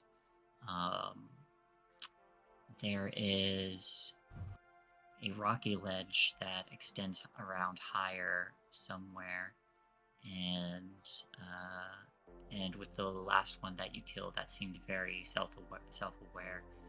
The Mixtions, Tashra will inform you that we are nearing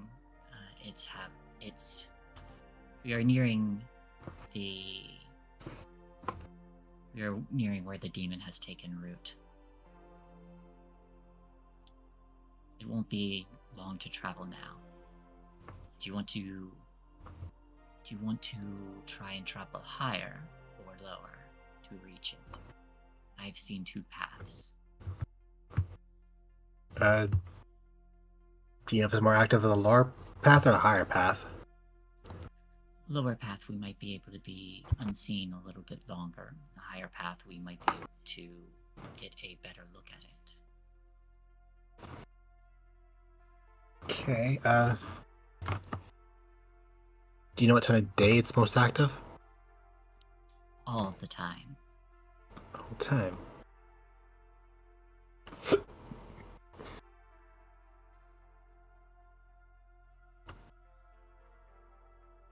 Well, if we go higher, it has to come up to us, which could make it harder for it to breach us, and we could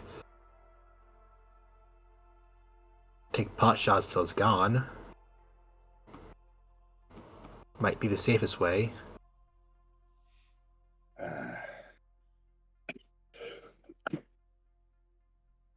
We also might be in a position on high ground to create a more effective barrier using, well, burning fuel. Right. Worst comes worst, just pour the bottles down and light it on fire. Yeah. But then we do risk burning the forest. We have since it would be able to combat the fire if it gets out of control, and not be at risk of becoming infected.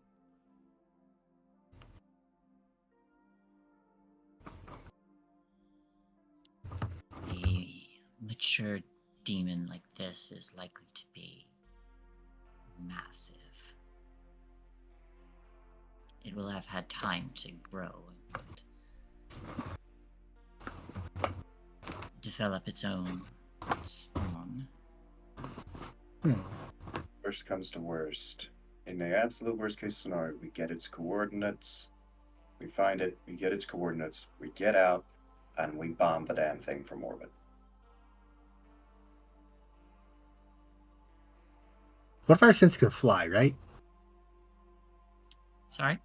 So one of our synths can fly, right? Yes. How much fuel do we have? Oh, No, not a ton, because it was amounts that could be readily carried. well, just kind of thinking that we could have attached the bottle to motion steep. Does the fly one have a name yet? Yeah, I just named him. Jetpack Chuck. Jetpack Chuck. Have them fly over the big one.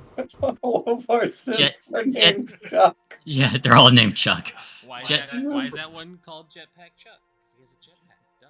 Yeah, Jetpack Chuck doesn't have an audio system, so they just make beeping sounds, which in your translator says, "Should I do some scouting?"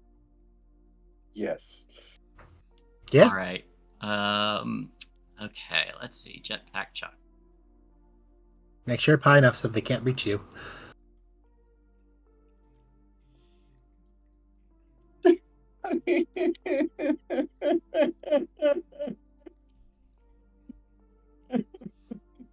Get him, Jetpack Chuck. All my synths are Chuck. Jetpack Chuck does some scouting. When they return, they have some data for you.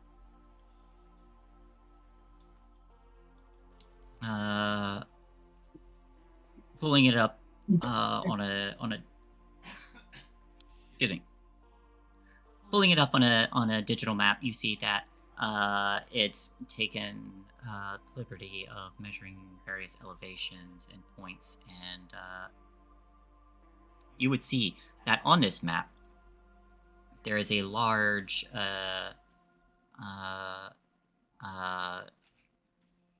tree-like structure that has a large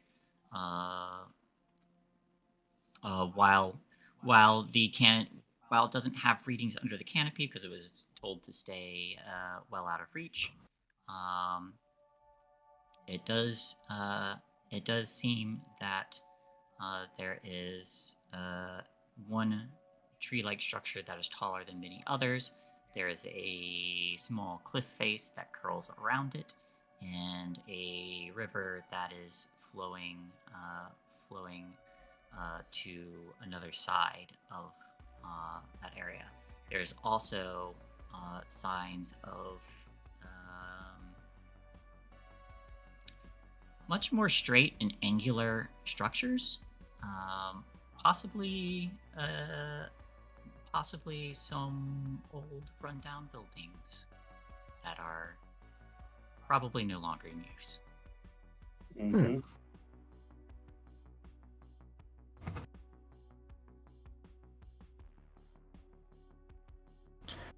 Can we have Chuck drop the fuel on top of it from the sky and then just light it?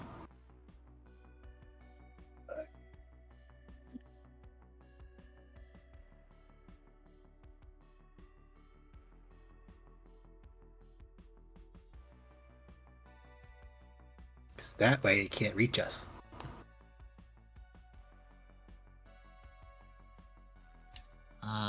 We'd have to find where the sucker is first. Someone give me scrutiny. Or everybody give me scrutiny. Scrootin' tootin'. Scrutin. Ah! Oh, no. Yeah. Dog is gonna push. Come on, He's get the only as one well. that can. Join us, He's the only dog. one that can. Join us, dog. Aw. One screw. One screw. We screwed it to one. We screwed As- the one. There you go. Yeah. As you all are discussing this, I can't think of anything that happens in this moment to you Oh, guys yeah, other than no, you we're just good. are completely oblivious.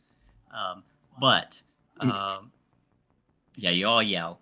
As So you're the just dog at least saw it. He didn't roll any nasty, so he's Yeah. he screwed it for one. Yeah, as you all are discussing this, dog, you glance upward, and in the direction that Jetpack Chuck came, there is a bird like creature that has flown down and landed on a branch. And as it twists its head and one dead eye kind of falls on your group, you notice that there are small little branches prodding out of where its vertebrae might be. Bitch. Dog's Bitch. gonna shoot it. All right, shoot it. He draws a bead on the bird thing. Bang. Yeah, Nice. there is just a spray of feathers as this thing is obliterated. And he just screams "fuck" at the top of his lungs. Yep. Everybody turns to look, but by this time there's just blood and feathers and lead embedded in a nearby tree. Did the tree piss you off? Infected bird. Ah, fuck. Yeah, we may need to resort to something a little bigger than hand weapons. Yeah, I was worried about that, but I thought, if you don't mention flying infected, there's not going to be flying infected. Apparently I was wrong.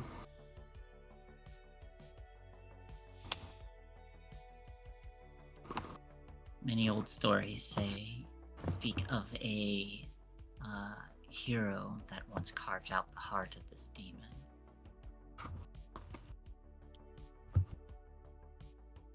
After it had swallowed her. Great. I'll be honest, I would prefer to get... Actually, there may be arrangements we can make. Given the nature of this and how much danger it poses to everyone. Everyone, everywhere, forever. We may be able to get some discretionary funds to hire a certain company of individuals to just drop some fuel canisters rigged below over the area and just render the entire thing a pile of ash. It'll grow back eventually, preferably without any massive infectious fungi that mind control shit. You are suggesting we nuke it from orbit, just to be Yes, sure. that would be the good plan, yes. I Just get the- suppose they would do it for quite a sum of money, and for the joy of it. Yeah, plus they have strike craft. We might be able to give them incendiaries, or if you can come up with some kind of targeted herbicide. It might be more fun for the incendiaries, honestly, and it would make the princess happy. Yeah. Yeah. Targeted herbicide might be safer, though. And it might give long-term solutions if more of this pops up. But the explosions! Think of the explosions! I do. Fine, I will look up an herbicide.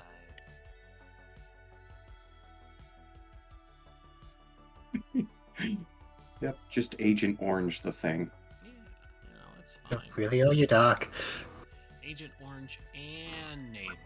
Let's go. Agent Orange Palm. Agent Orange Palm. Exactly. I'm I'm not gonna lie, Agent Orange Palm sounds like something you'd use to clean a sink. It really does. And I'm sure the chemical combination won't have hilariously disastrous effects. Yeah, one of the things if I remember right about Agent Orange is because it actually was terrifyingly flammable if it did catch. It was. And it's just horrible. Yeah, because the dioxins in it make it so that you get any kids you have don't have a spine. Oof. Yeah. Yeah, that's why we use modern. That's why we don't use that anymore, because it wasn't actually the defoliant itself. It was the dioxins left over from the manufacturing process that made it so nasty. The defoliant itself was carcinogenic as hell, but not nearly as carcinogenic as the other stuff in it. I may have written a paper on this back in college.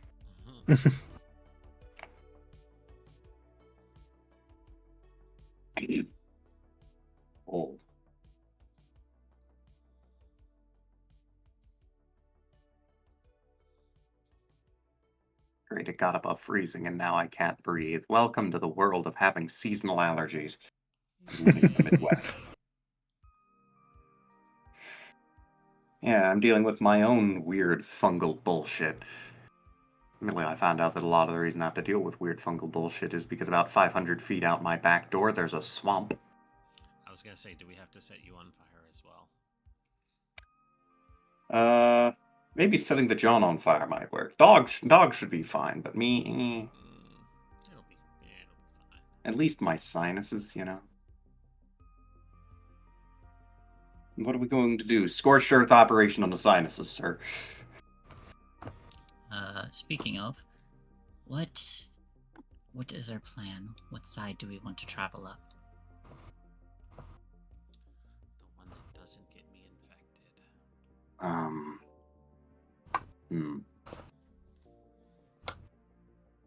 Hold on. I have another question. So Dog's going to put up the long-range radio and call up to orbit. I need to request the orbital heat map of... He rattles off the appropriate coordinates for the area. Clever. There's a large thing doing a lot of decomposing. The area should be warmer. Right. Actually, no, he wouldn't know that. He wouldn't know that. John knows that. Dog wouldn't know that. But Rindis probably would.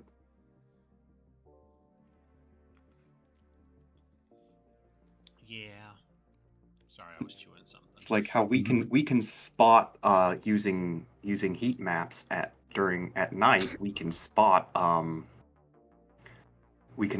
particularly large those really massive fungi that are up in Oregon from orbit using heat maps. Well, if you were to retrieve a heat map, you would see that there is a significant amount of life in this forest, and as such, there's probably a significant amount of decomposition. So, while it may not be an entirely effective camouflage, it is a little bit camouflagey. But there is a higher concentration that you might find that seems to be spreading outward.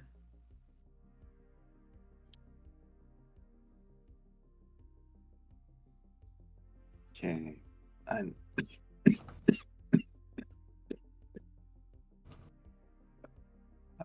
I'll be back in a moment. I have to do something about this cough.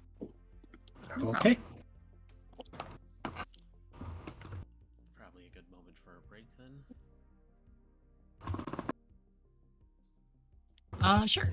We can take our break, and then we will probably have. We got an hour left, so we'll probably have some wind down scenes. But yes. All right. Break time. We'll be back shortly.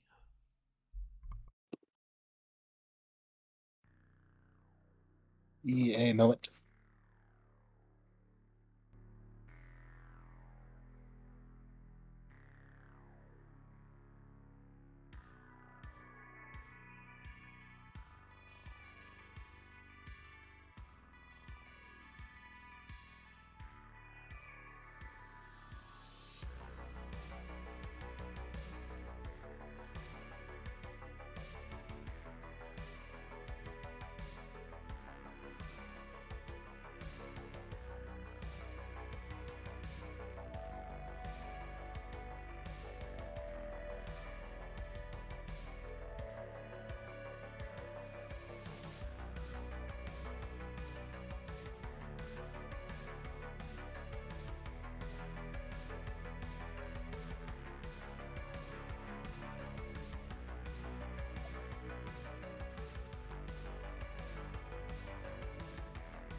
got 19.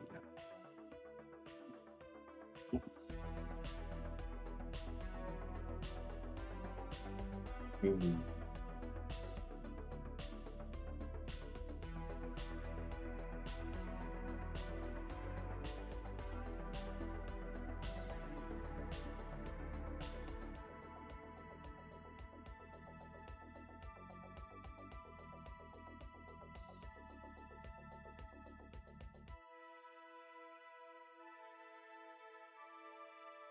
I got pizza bread.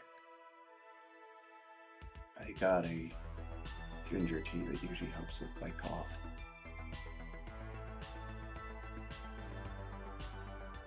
Oh, it does.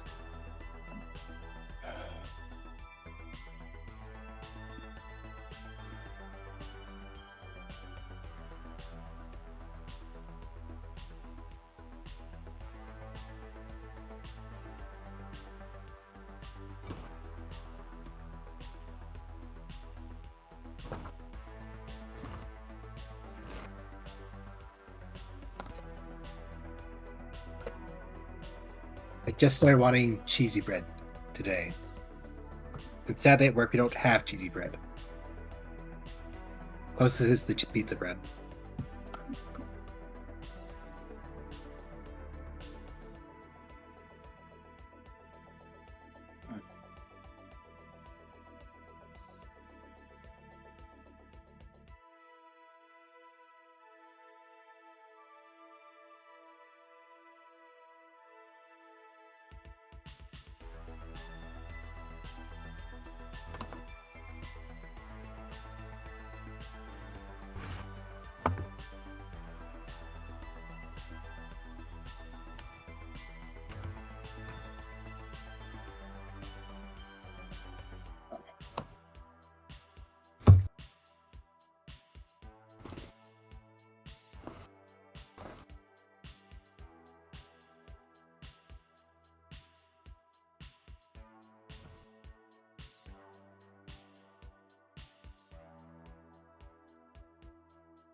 What's up?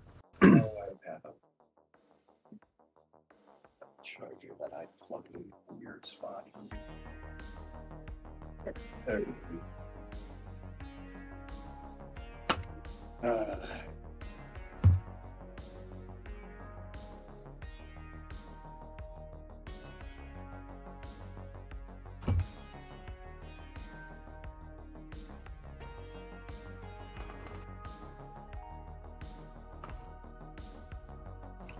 So, I'm trying to give my old laptop to a friend. I can't find the goddamn charger anywhere. Oh, joys. Yeah, Is it a standard model of charger, or does it have is a weird one? It's HP, so it should be a standard one.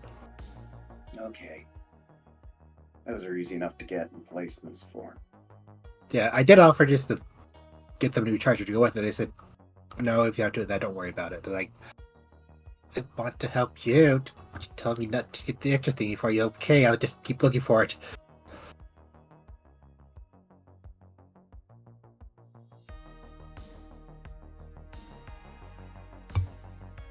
I'm half tempted to just go to a computer store like, hey, do you have a charger that's by the same company so it looks like it came from this one, please? Just send it to him. Let's be honest. The HP chargers aren't marked in any special way. You could buy a new charger and just not say anything. True. I've had multiple HP laptops. They all pretty much had the same looking charger that just was nondescript little brick.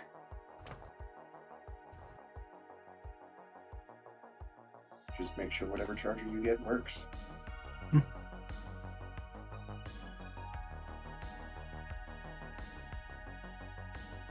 I'll go to the computer store this weekend, then just snag one.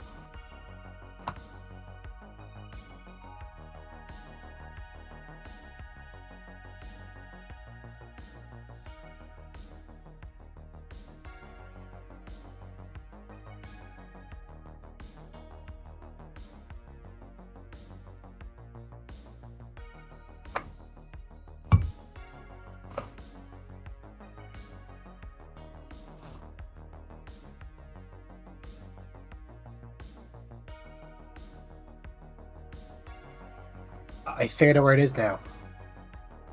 Oh, you did? Because the last time I used the laptop was when I was going to my mom's place, so I had to be able to continue drawing. Because I have a tower computer now, I just can't lug that around with me. And I definitely taken the laptop out of the bag, and you just put it aside. I might have forgotten to take the charger out of my suitcase. So it might be still in the case, buried in my closet. That happens to me a lot. Yep, because I also got new suitcases, like, just kind of forgot about her. Gotta check that suitcase.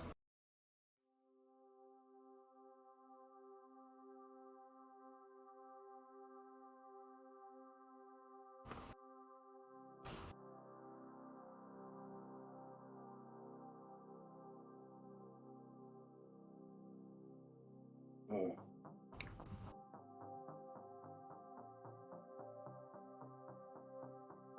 Oh? Oh, just... my chest hurts from coughing all day. Yeah. This is the worst when you get a really bad cough and you end up pulling a muscle because of it. Mm-hmm. I've done that a few times. I'll back in one moment.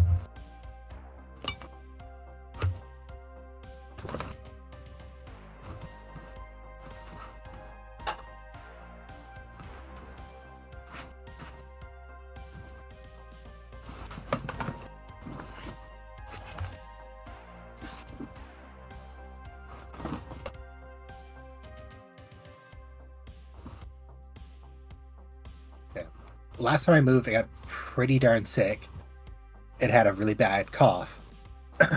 And I coughed so bad, I pulled, like, something in my shoulder. So it just kind of hurt a whole bunch, and I had to kind of suck forward so it wouldn't. Fun times. But did get away from a nightmare roommate.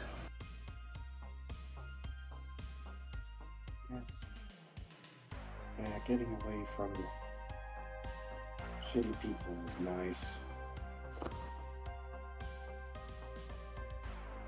Shitty person that didn't take nearly enough care of their dog. So the old place always smelled like dog pee. Well,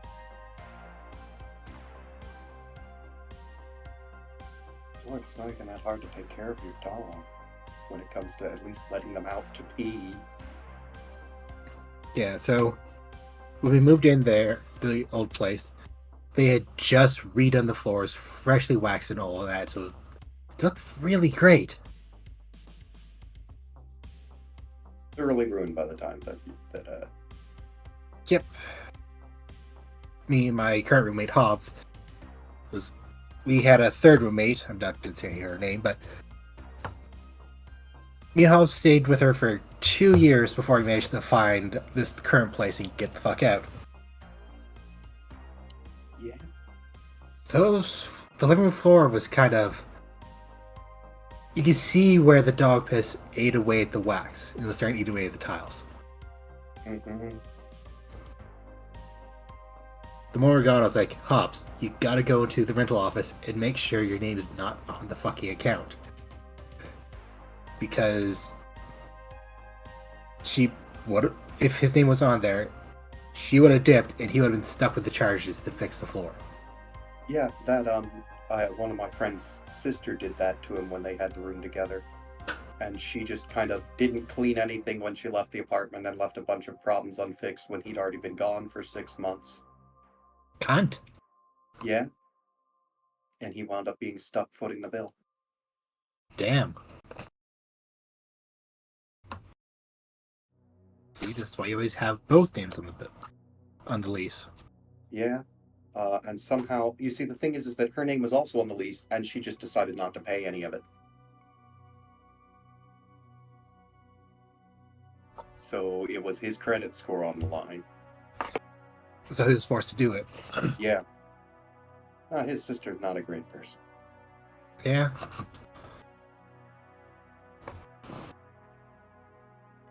So, Hobbs and I, we both have our names on this place. When we first got this place, we said we wanted both our names on it. 3 years later, I found oh, they didn't put my name on it. Okay, let's head down with Hobbs. Hey, I live here too. We moved in at the same time. We both want our names on here. So it's on both of us if it happens, not just him.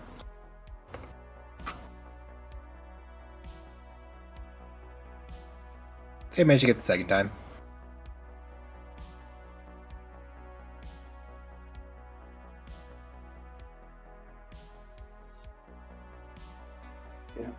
Yeah. Ugh.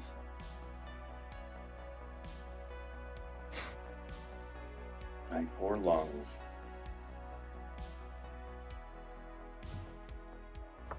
Have you had any hot showers lately? That tends to help clear my lungs when they're all fucky. Every night. One of the reasons I'm having the hot tea right now. I'm gonna make hot chocolate when we're done. Hmm? I said I'm gonna make hot chocolate when we're done. With toasty marshmallows.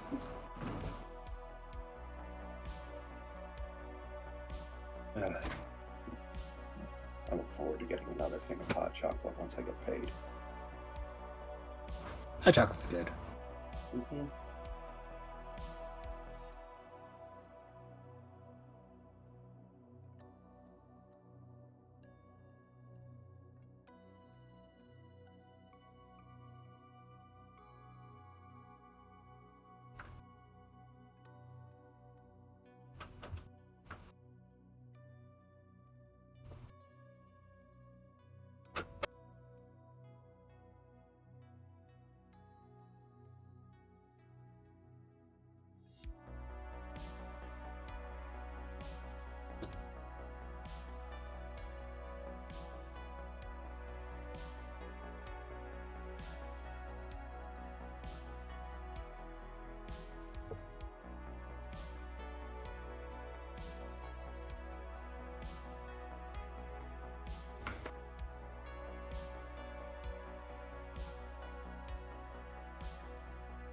Oh, the Percy Jackson show's getting a second season.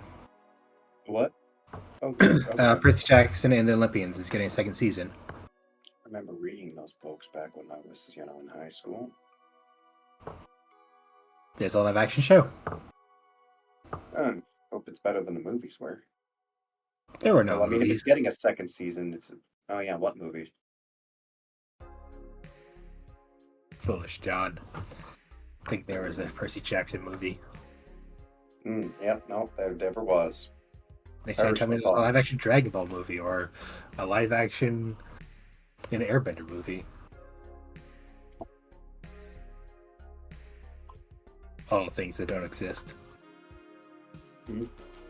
Or a third Dungeon Siege game. Right? That doesn't exist. Yeah, no, never happened.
Just saw something I think you find amusing if you can send it in 1 second.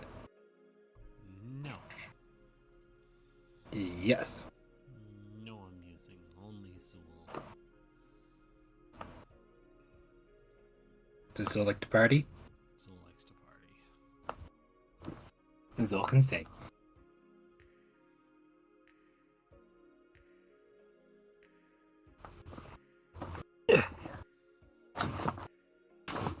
Goes this way.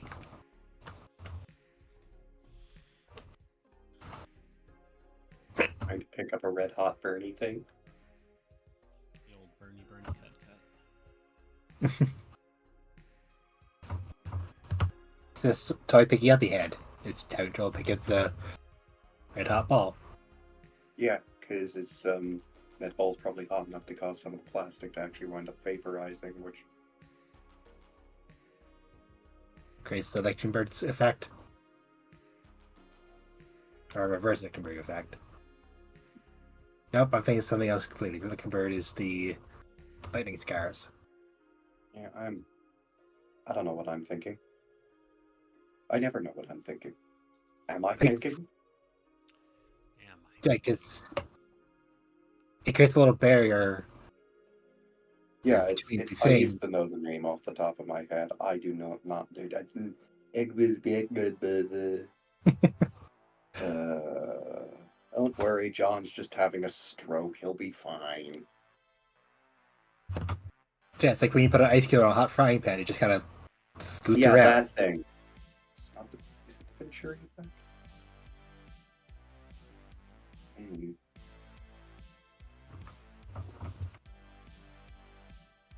I need to finish rewatching Mythbusters, that I don't know what that effect is, because they did the sausage fingers in molten aluminum.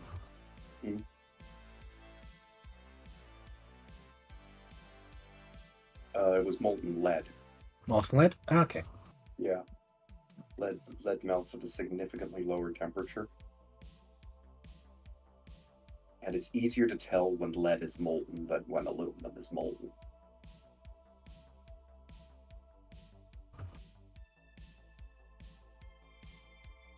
I think that's the Venturi effect. I'm pretty sure that's the Venturi effect. Maybe?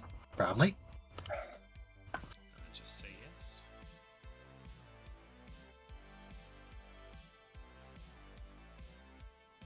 yes. It's also, I think that's also the name for the effect that where you put a drop of water on a really hot surface and it just kind of skitters around the top instead of splooshing out. Mm-hmm.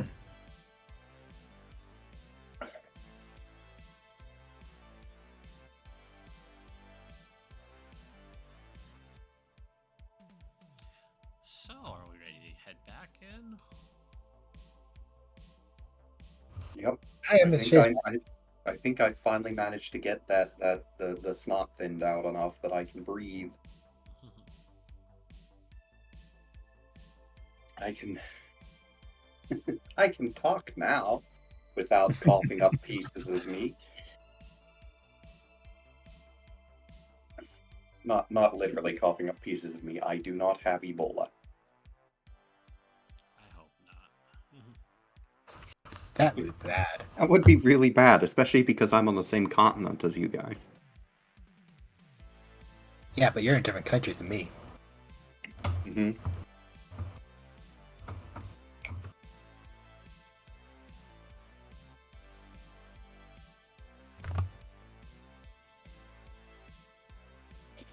But national borders are not nearly the border that an ocean is. Yeah, there's also the fact that Ebola can spread on produce as well.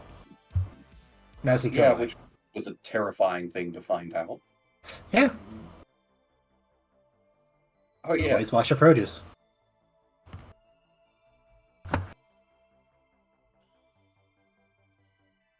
It's just like, oh yeah, what do we discover? Well, this very scary fact. I wish I hadn't known, but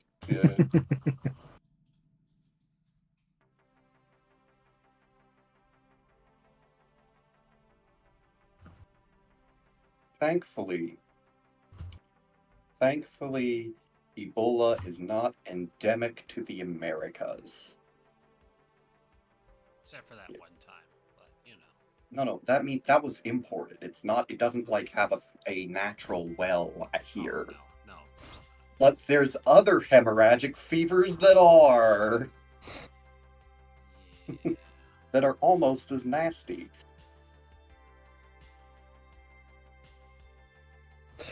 Okay, let's get back into this. Back into it we All go. right. So, welcome back, everybody.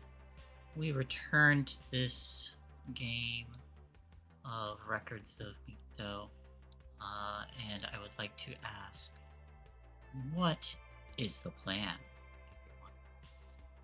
There's a plan. Is there a plan? Um, Have you a plan? that is an excellent question. I'm not sure we do. Buyer still thinks going up the top route is probably the safest for us. Given that the top route has better visibility, and this is primarily a recon sweep, because at this time we do not have the equipment to deal with the big scary thing. We most certainly do not. It is a recon sweep, we figure out where it is, and then we figure out what we're gonna need to kill it. Okay. Because having now seen the thing firsthand, yep, this sucker's gonna need some killing.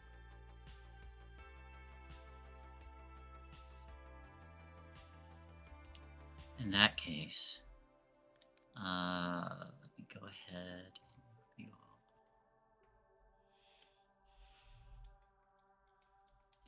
So, as you all begin to move forward after resting a bit further, it's another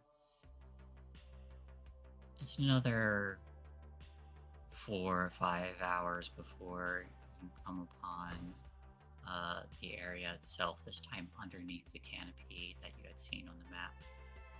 And there you see that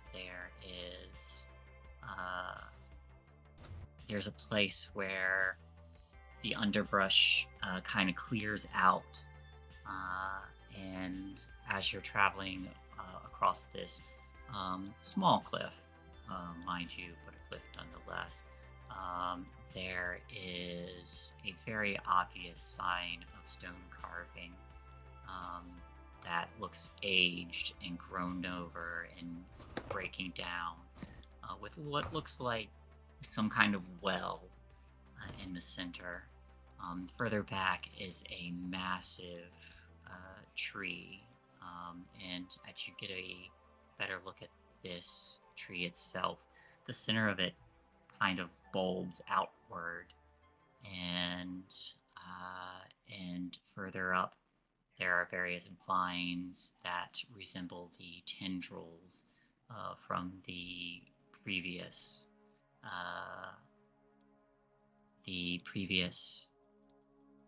little stems that you had seen before in the corpses of the various fauna that you had found. Only this time, these fleshy tendrils are reaching out and clinging to various other trees to maintain itself and hold it upright. And this thing is quite large, like red oak large. And that's not the only thing you see. You see a couple other animals that have those various stems. These ones are much more intact currently, that are just kind of hanging around the area. And you see what appears to be a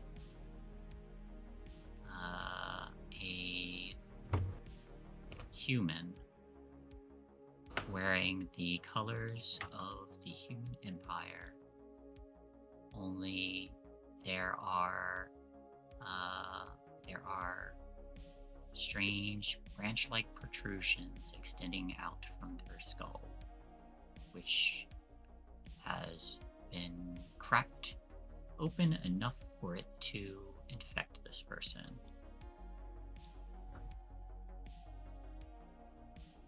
you guys don't think that that was one of the ones we shot down. Yeah. Well, fuck. That's where you all are. Dog is. Sorry, I didn't mean to move that camera. I just noticed that it got moved. That's actually kind of cool. That I didn't know you could do that. Oh yeah, it's a real fun feature. This is bad. It's going to be very bad if we don't do something about it. Yeah. Especially because what was it? The phrasing is the smart as whatever it takes over. Yes. We've got at least one sapient. That should be the primary target, yes? Yep. Honestly, yeah, take them out, then get out. Alright. Loading grenade. As you start loading, this figure turns their head towards you, and you also notice that there is a little glow as well. And as it looks towards you, this infected human says, "I can make fire. You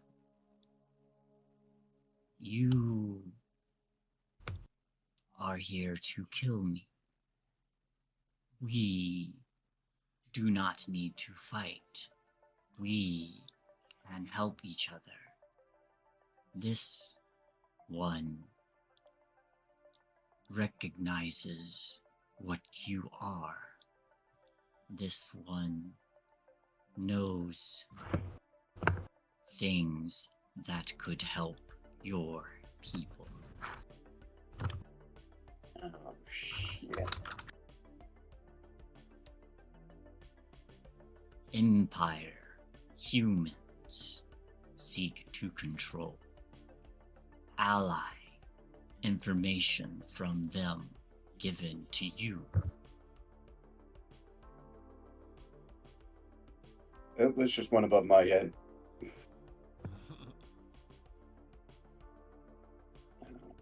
No need to kill. Partnership.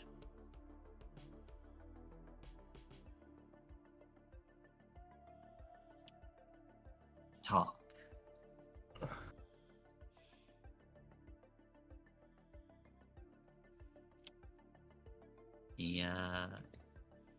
The Mixian princess says, "What is that thing doing?" Trying to convince us not to destroy it. Then it is afraid, and we should destroy it. Yes, feeling fear is good. I would say we should take advantage of this moment and not give it an opportunity to do the same.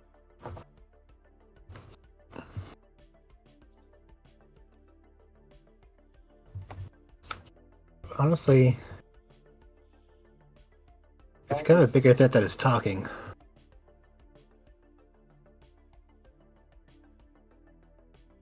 Oh boy.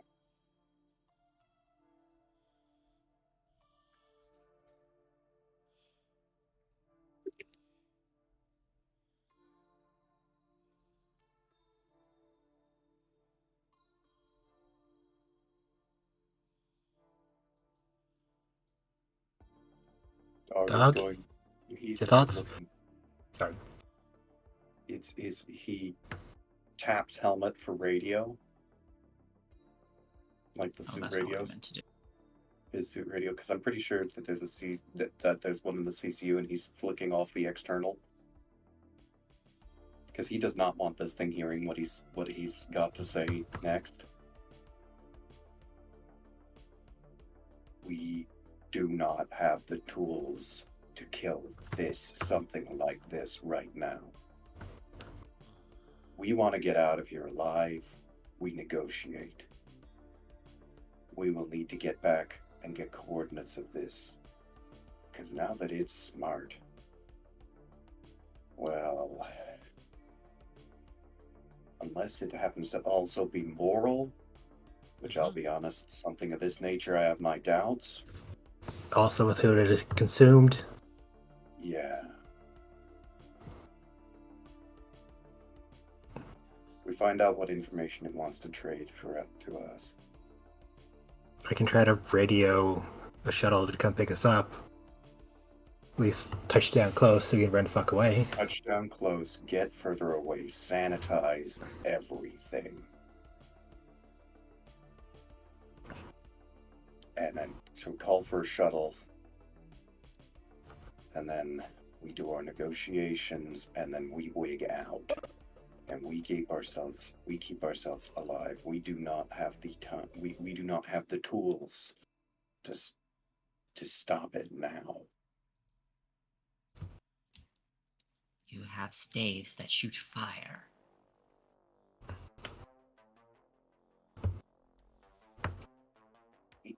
That's yet not Content is enough. interesting. Allow me to give you an idea of scale. This is, I have a gun.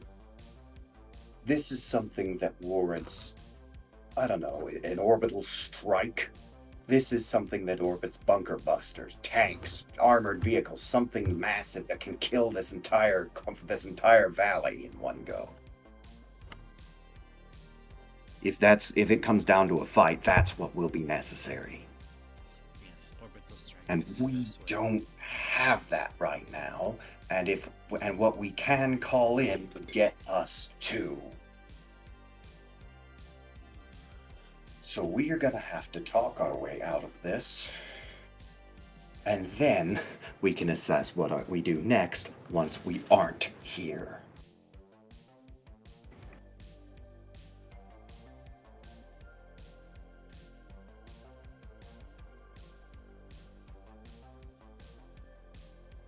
I am more worried about it being smart enough to move from this location. But I understand what you mean. We should try and get out of here first. If you have a chance that we can hit the infected human and get out, we should. If it's got one of them, it could have more. So let's just talk to it. For now, while we wait for evac. Okay, I'll make the call. Stay far away. And we stay far away over here. I'd wager that it can hear us when we shout at it. I'm not entirely sure it can't hear us over here.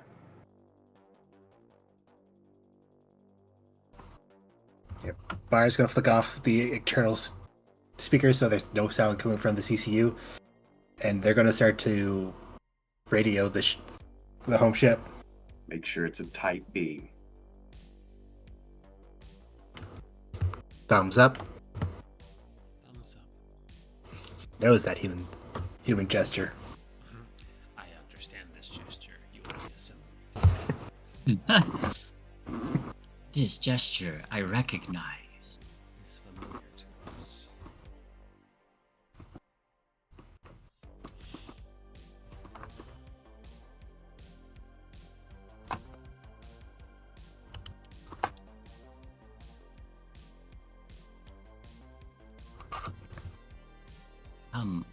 Speak. Partnership. Dog pats Rindis on the back. Go. Good luck. Oh, I have to talk to it. Okay. You're the one who talks. Yeah, I'm the diplomat. I have to remember that I've been promoted to this position with no pay. Hey, we're getting paid. Rindis will step forward and put her arms out in a peaceful manner, and she'll say,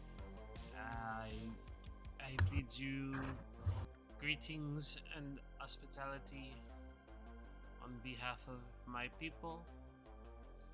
We mean you no harm, and we wish to know how you came about your enlightened existence. I have lived in instinct for what would be. And it pauses, and you see the human figure kind of like twitch a bit. A millennia to you.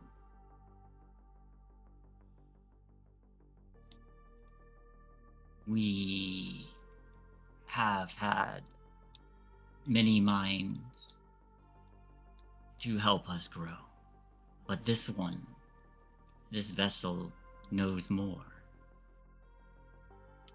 This vessel has many memories and thoughts. Human.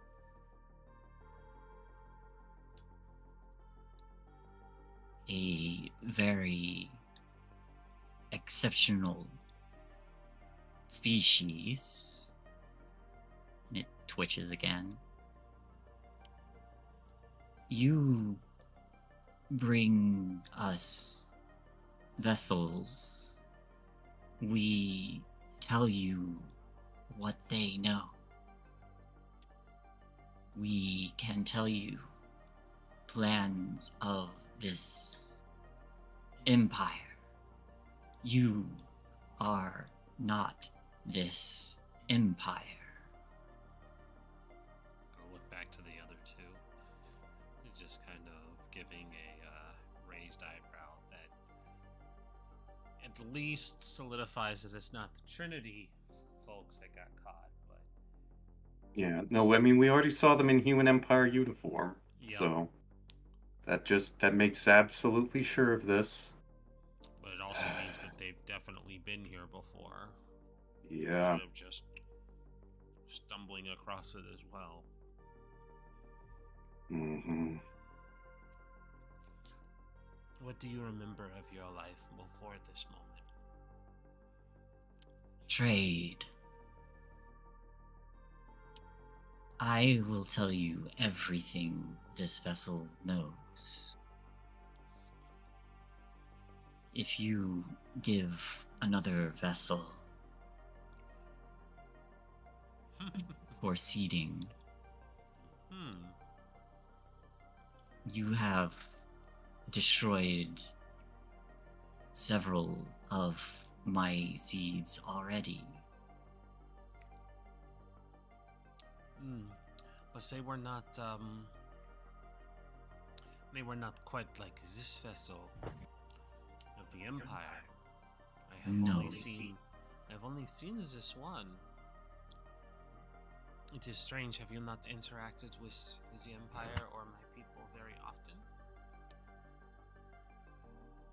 Not often. New. You are new here. So Give vessels help me spread to the stars. An ally to you we will yes. help What's you what's fight Empire. a wonderful suggestion. I just wanted to be certain that this was the only one that you have had so far in your contacts. Give me an insight check. Or I'm empathy. gonna risk suggesting Doug take that pot shot if this is the only one. Yeah, give me an empathy roll. Yeah. Empathy? Not insight. Is it insight? Might be insight. Yeah, it is insight. I'm like, I don't see. Yeah, give it I don't insight. see it. It's insight under empathy. Okay. Oh, there's still that one in there though. Roll me 1d6. Uh-oh. I just start screaming. Oh, okay. High. All right. So, 70 successes. as you're talking with this thing, your questioning does make it pause, and there's a moment where it hesitates, and you get the sense that it has maybe another It's probably did that by design. It purposely put this one forward because it can communicate to you. Okay. It is extending a hand while keeping their other hand behind their back, just in case. So not the only humanoid one. Not the only humanoid one. Unfortunate. Yep. This is yeah, this is Oh, go ahead. yeah, this is this is a problem. Yep. We will need times to consider your offer, but it is not one that we will be making today. Then I will spread my mind.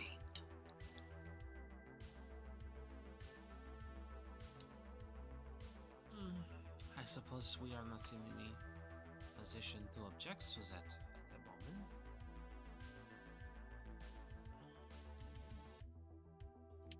Now it's going to make an insight on you. We can't stop you. Wouldn't Right that be now. I wasn't going to imply that. Why would I? No, I'm really hoping our ship has This is going to be contested. I've got to be honest, this is a big enough, scary enough thing that that the pirates might just agree, yeah, no, it needs to go and help us bomb it into oblivion. This is John speaking, dog hasn't said a word. Go ahead and make me a communicate to deceive this thing. I'm going to add Charmer in there. Please do. It is currently very smart. Oh boy. It has at least 2 minds. And Two I'm sapient probably going to push because this is a stressful situation. Yeah. Yeah. Oh, well, I already said it, so... It's also going to push. Yeah, see, there we go. I was like, for fuck's sake.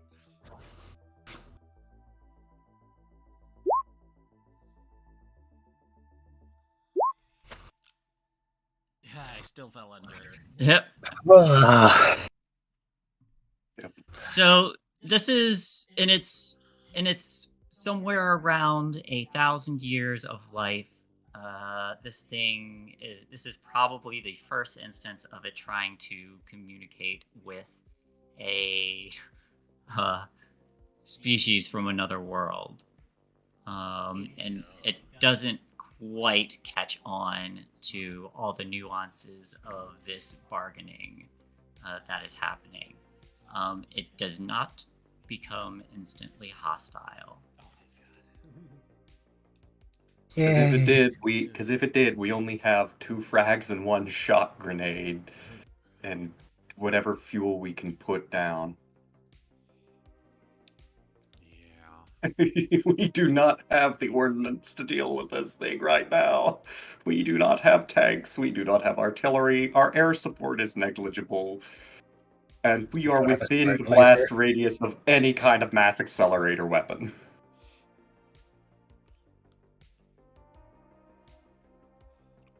Well, I think if it's not trying to kill me or us, that this is a success. Yep. I'll drink to that.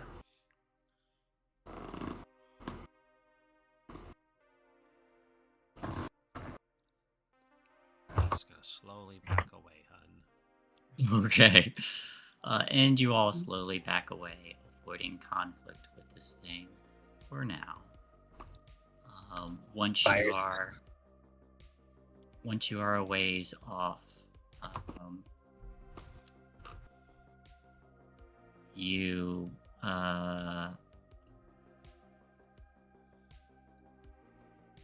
everybody give me another scrutiny. Scrutin all the time. Dog is really high strung out. I am rolling so many ones now. Yeah, but luckily that's three screwed on dog. I'm gonna say on that, go ahead and everybody around you take additional stress or edge. Yep. Yep. And you back away slow. You do notice that there is one of those large danger paw creatures that is just following you. It's keeping its distance, but it's like it's escorting, maybe? Don't know. Keeping an eye on us, more likely. Watching Yep. us leave, yeah. And as you are, it is very clear that Tashra is not happy. And she says, "We're just going to leave it." And she does drop her voice to a whisper, although she can't do anything about her sails lighting up. I'm glad she's smart enough to whisper, but she's clearly not smart enough to think that throwing her life away is the way to handle this. Yeah. This thing can spread further while we don't do anything about it. There's nothing And we by- can do about it. By throwing yourself at it and becoming part of it, you are not helping. We have to come back when we have the means to deal with it, as Doc suggested. We are not in a position to fight it. Not now.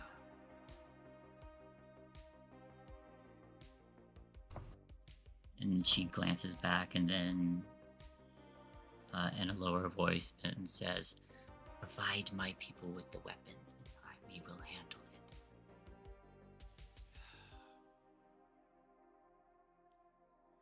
What did you say again? John Fine. didn't hear. She said, provide my people with the weapons and we will handle it. I roll up a newspaper and bop her on the nose. He said no. Not really, but gosh, they really want these weapons. It's never gone bad when colonials give the native population Yeah, weapons they're not ready for. Yeah, we don't need to look. We're providing things like medical care, information, and assistance. But if we give them that kind of weapon, it will upend their entire culture, Mm-hmm. and that is This why it has to go incredibly through. warlike culture. Yeah, make it even more warlike. Yeah, we do not need to take a bad situation and make it worse. If only we were pirates and wouldn't have a sense of moral obligation. I'll call her their girlfriend.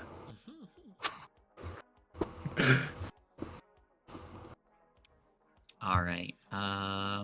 If they provide the weapons, then we can sleep soundly.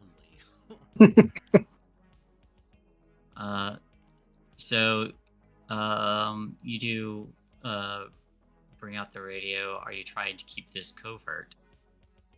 Well, Myers inside the CCU, so turns off speakers to the outside, and I don't know how much more covert she can be. They can be. That's fair. You got a fair point. All right. So there's a moment where you're calling your insider, your pirate on the inside. And Oh, that was a bit of a joke. I was going to call a shuttle to pick us up. oh, And then,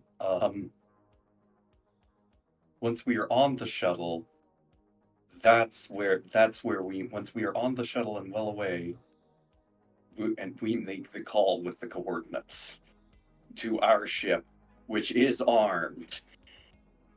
And then we suggest we should get the pirates in on this too, because this is going to be bad either way. Yeah. One way, I mean, one capital ship-sized railgun shot should be enough to take that entire valley and turn it into, ash and vapor.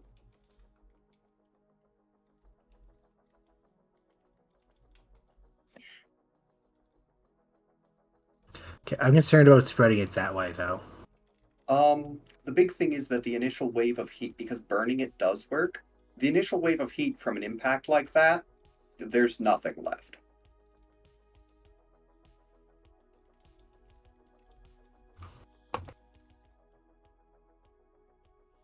But could it be on like a fault line or something like that as well? Because the large impact on that could cause colossal damage to the rest of the continent. Boy, I hope not. That would be Well- awkward for everyone. Sorry. Conveniently, Nothing, not giving it's you ideas. conveniently given where it's located. Well, while we have something big enough to make a big hole in the ground, we don't have anything big enough to set off a fault line. Because while that is next to mountain range, which is indicative of volcanic or fault activity, we're not looking at something Warhammer 40k scale here, alright? We're not looking at a bullet a kilometer across.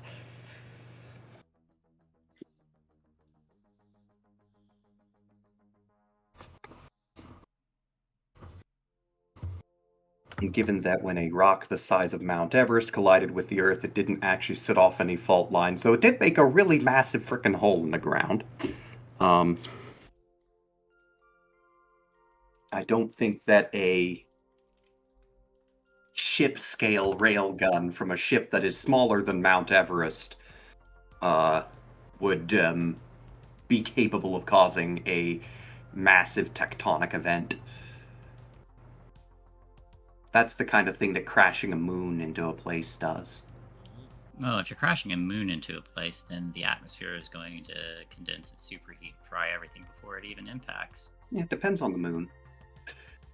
Smaller moons, like the Phobos-sized moon, like one of Mars's moons. Well, that's just an asteroid. Orbitally locked asteroid, thus making it the semantics of asteroid versus moon. Listen, Yeah. the moon is just a piece of a planet that collided with the Earth and became its.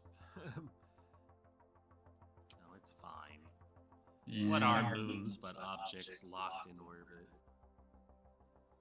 They have to be large enough to be sort of roundish. Not really. I don't like. They're not all roundish. Like Saturn's smaller moons are just chunks of rock that are not roundish. I still think And a couple ovals. Pluto's moon is the coolest one because they orbit each other. Yeah. Oh. Yeah. Yeah, I forget what it's called, but it's they spin around each other. It's a I think the term is something along the lines of a binary object. Yeah, like the stars, the binary stars and stuff. But they spin around the sun and around each other. All right. Well. Let's throw moons at this place. Let's go. Okay. That's got that to was be a the little decision bit we fine. came to, right? All right. So you're calling in an orbital strike, basically. Yeah, From this the- is bad. This is a situation that is bad enough that it is worth calling in an orbital strike. From the pirates?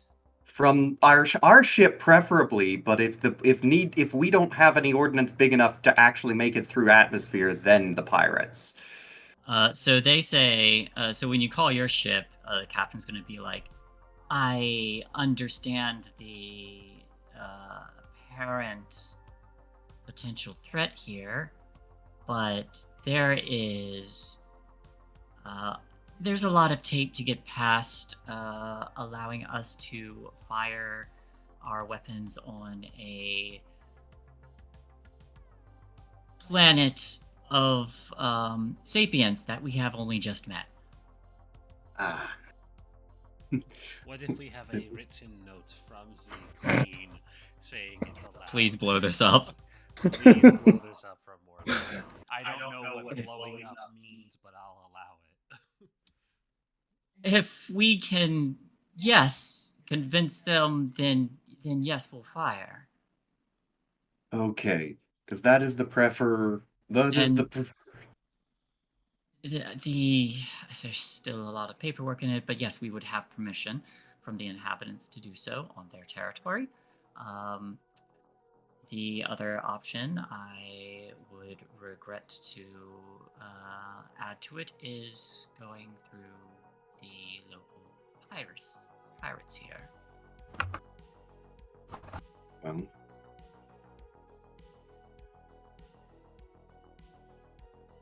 let's see. Dogs thinking.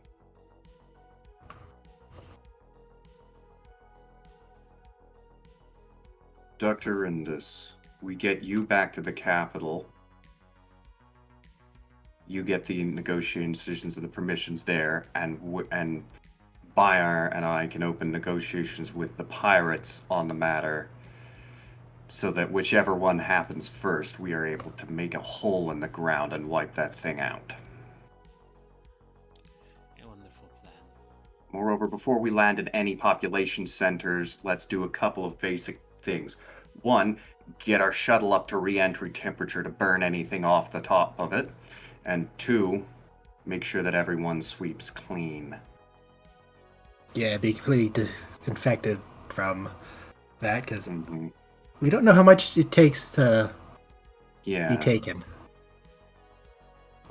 Mm-hmm. I will do my best to convince the queen. All right. So just give me a communicate to convince her. I'm going to fast track this a little bit. Not like I had an entire encounter planned out. It's fine. It's all like, yep, entire encounter planned out, but no, we have a ship in orbit. We have pirates in system. Boss fight? No. I've fought the bed of chaos. I know this kind of boss fight.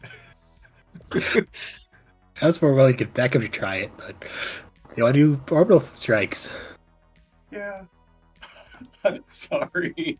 Nah, it's fine. It's technically the smart thing to do. Yeah. Oh yeah, Um, we could be the big damn heroes, but that's not actually in the job description. I was fully prepared to cheer you guys on every round as we were eaten by. Yeah. Look, having seen how nasty its offspring are, I don't want to fight it. Yet, we need to get Dr. Indus a chemical kit and a syringe gun. So just make the appropriate chemical for the situation. Yeah. We don't Okay. really have the time to engineer, a specifically targeted anti-cordyceps plant fungus lichen animal weird shit that actually is able to absorb the intelligence of the things it eats. yeah, there's a term for that. It was for borrowed intelligence. But yeah, so I think for this, because we're at our limit already. I think for this, you go ahead. You say you got the location. When you return, I'm gonna have plans for that too. So, actually, I feel like a lot of this is going to be very involved. So I think we're just going to call it here. Next session, the negotiation is to convince the natives to let us glass roughly a square kilometer of their planet. Yep. And actually, a square kilometer depth of their planet as well. Yeah. Because we saw light coming from that well. It Yeah. said it knew how to make fire. It was excited by that prospect. Yeah. We don't know what kind of fire it knows how to make, though. If its goal was not to spread across the stars, and it was to, and it had suddenly regretted what it had been while functioning instinctually, then I might be going like, damn, we should probably be trying to convince it to be a good person. It was But going no. full grave mind on us. I wasn't letting it Yeah. anywhere near a spaceship. It's not going anywhere near a spaceship. Like, your little samples are the only parts ever allowed on a spaceship, and that is only to produce something that can kill anything of it that we ever find. It that we can just- recently learned that there's more to existence than just this planet, and was like, ooh, I want to see it. I want to assimilate it. I mean, that's just how it grows. It's not gonna feel bad for what it does naturally.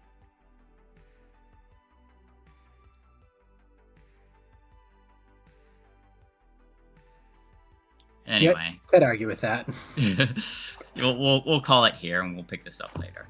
So, yeah, exciting! I get to actually do questions. Where is the book? I had it opened. Where'd it go? Found.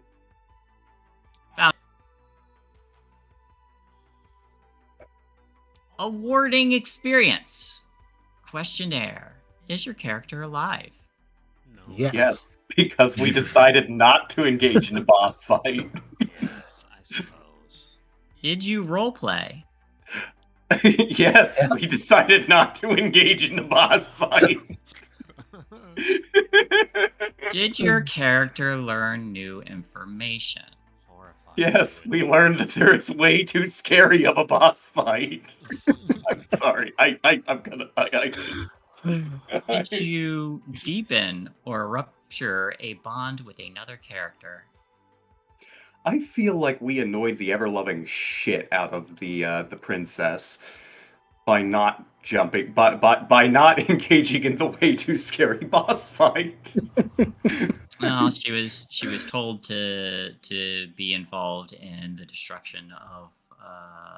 Oh, don't worry. We'll make so, sure that she's on the horizon line so she can see the flash and understand why her people do not want to be involved in this war. Yeah. Plus, we'll use her to help convince the queen to let us glass a cannon there. And I definitely won't seduce her. Yeah, make sure that that while we're doing the appropriate quarantine time to make sure nobody's infected, you get on her good side. Yeah, I was gonna say it's like I'm gonna keep her distracted. Definitely not by seducing her. Yeah. Also, definitely Byar and Dog had a moment of growing closer with Dog talking about with them talking about training. Yeah. And finally, did your character edge break? No. No. Getting real close. All right. Real So- close. So it feels like this is probably a 3 experience for everybody. 4. 4 for everybody. Yeah. Yeah. I'll allow it. Mhm.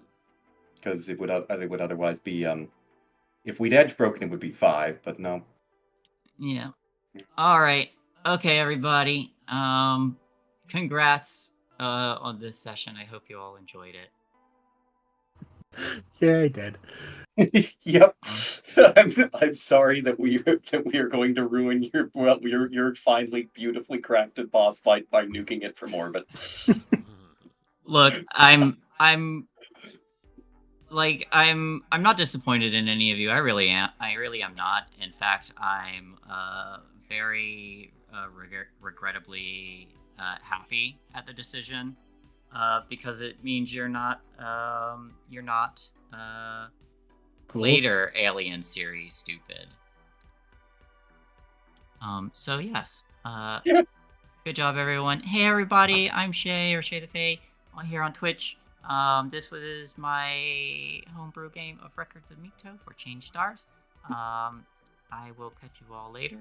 And these are my players. Insert you guys. Hey everybody, I am Douglas93. I was playing Fire Thrill, the pilot, who's fucking glad we're out of there.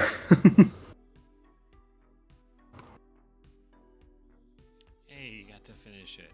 Hi, I'm Rindiz of Party Light Games, and I was playing Rindiz.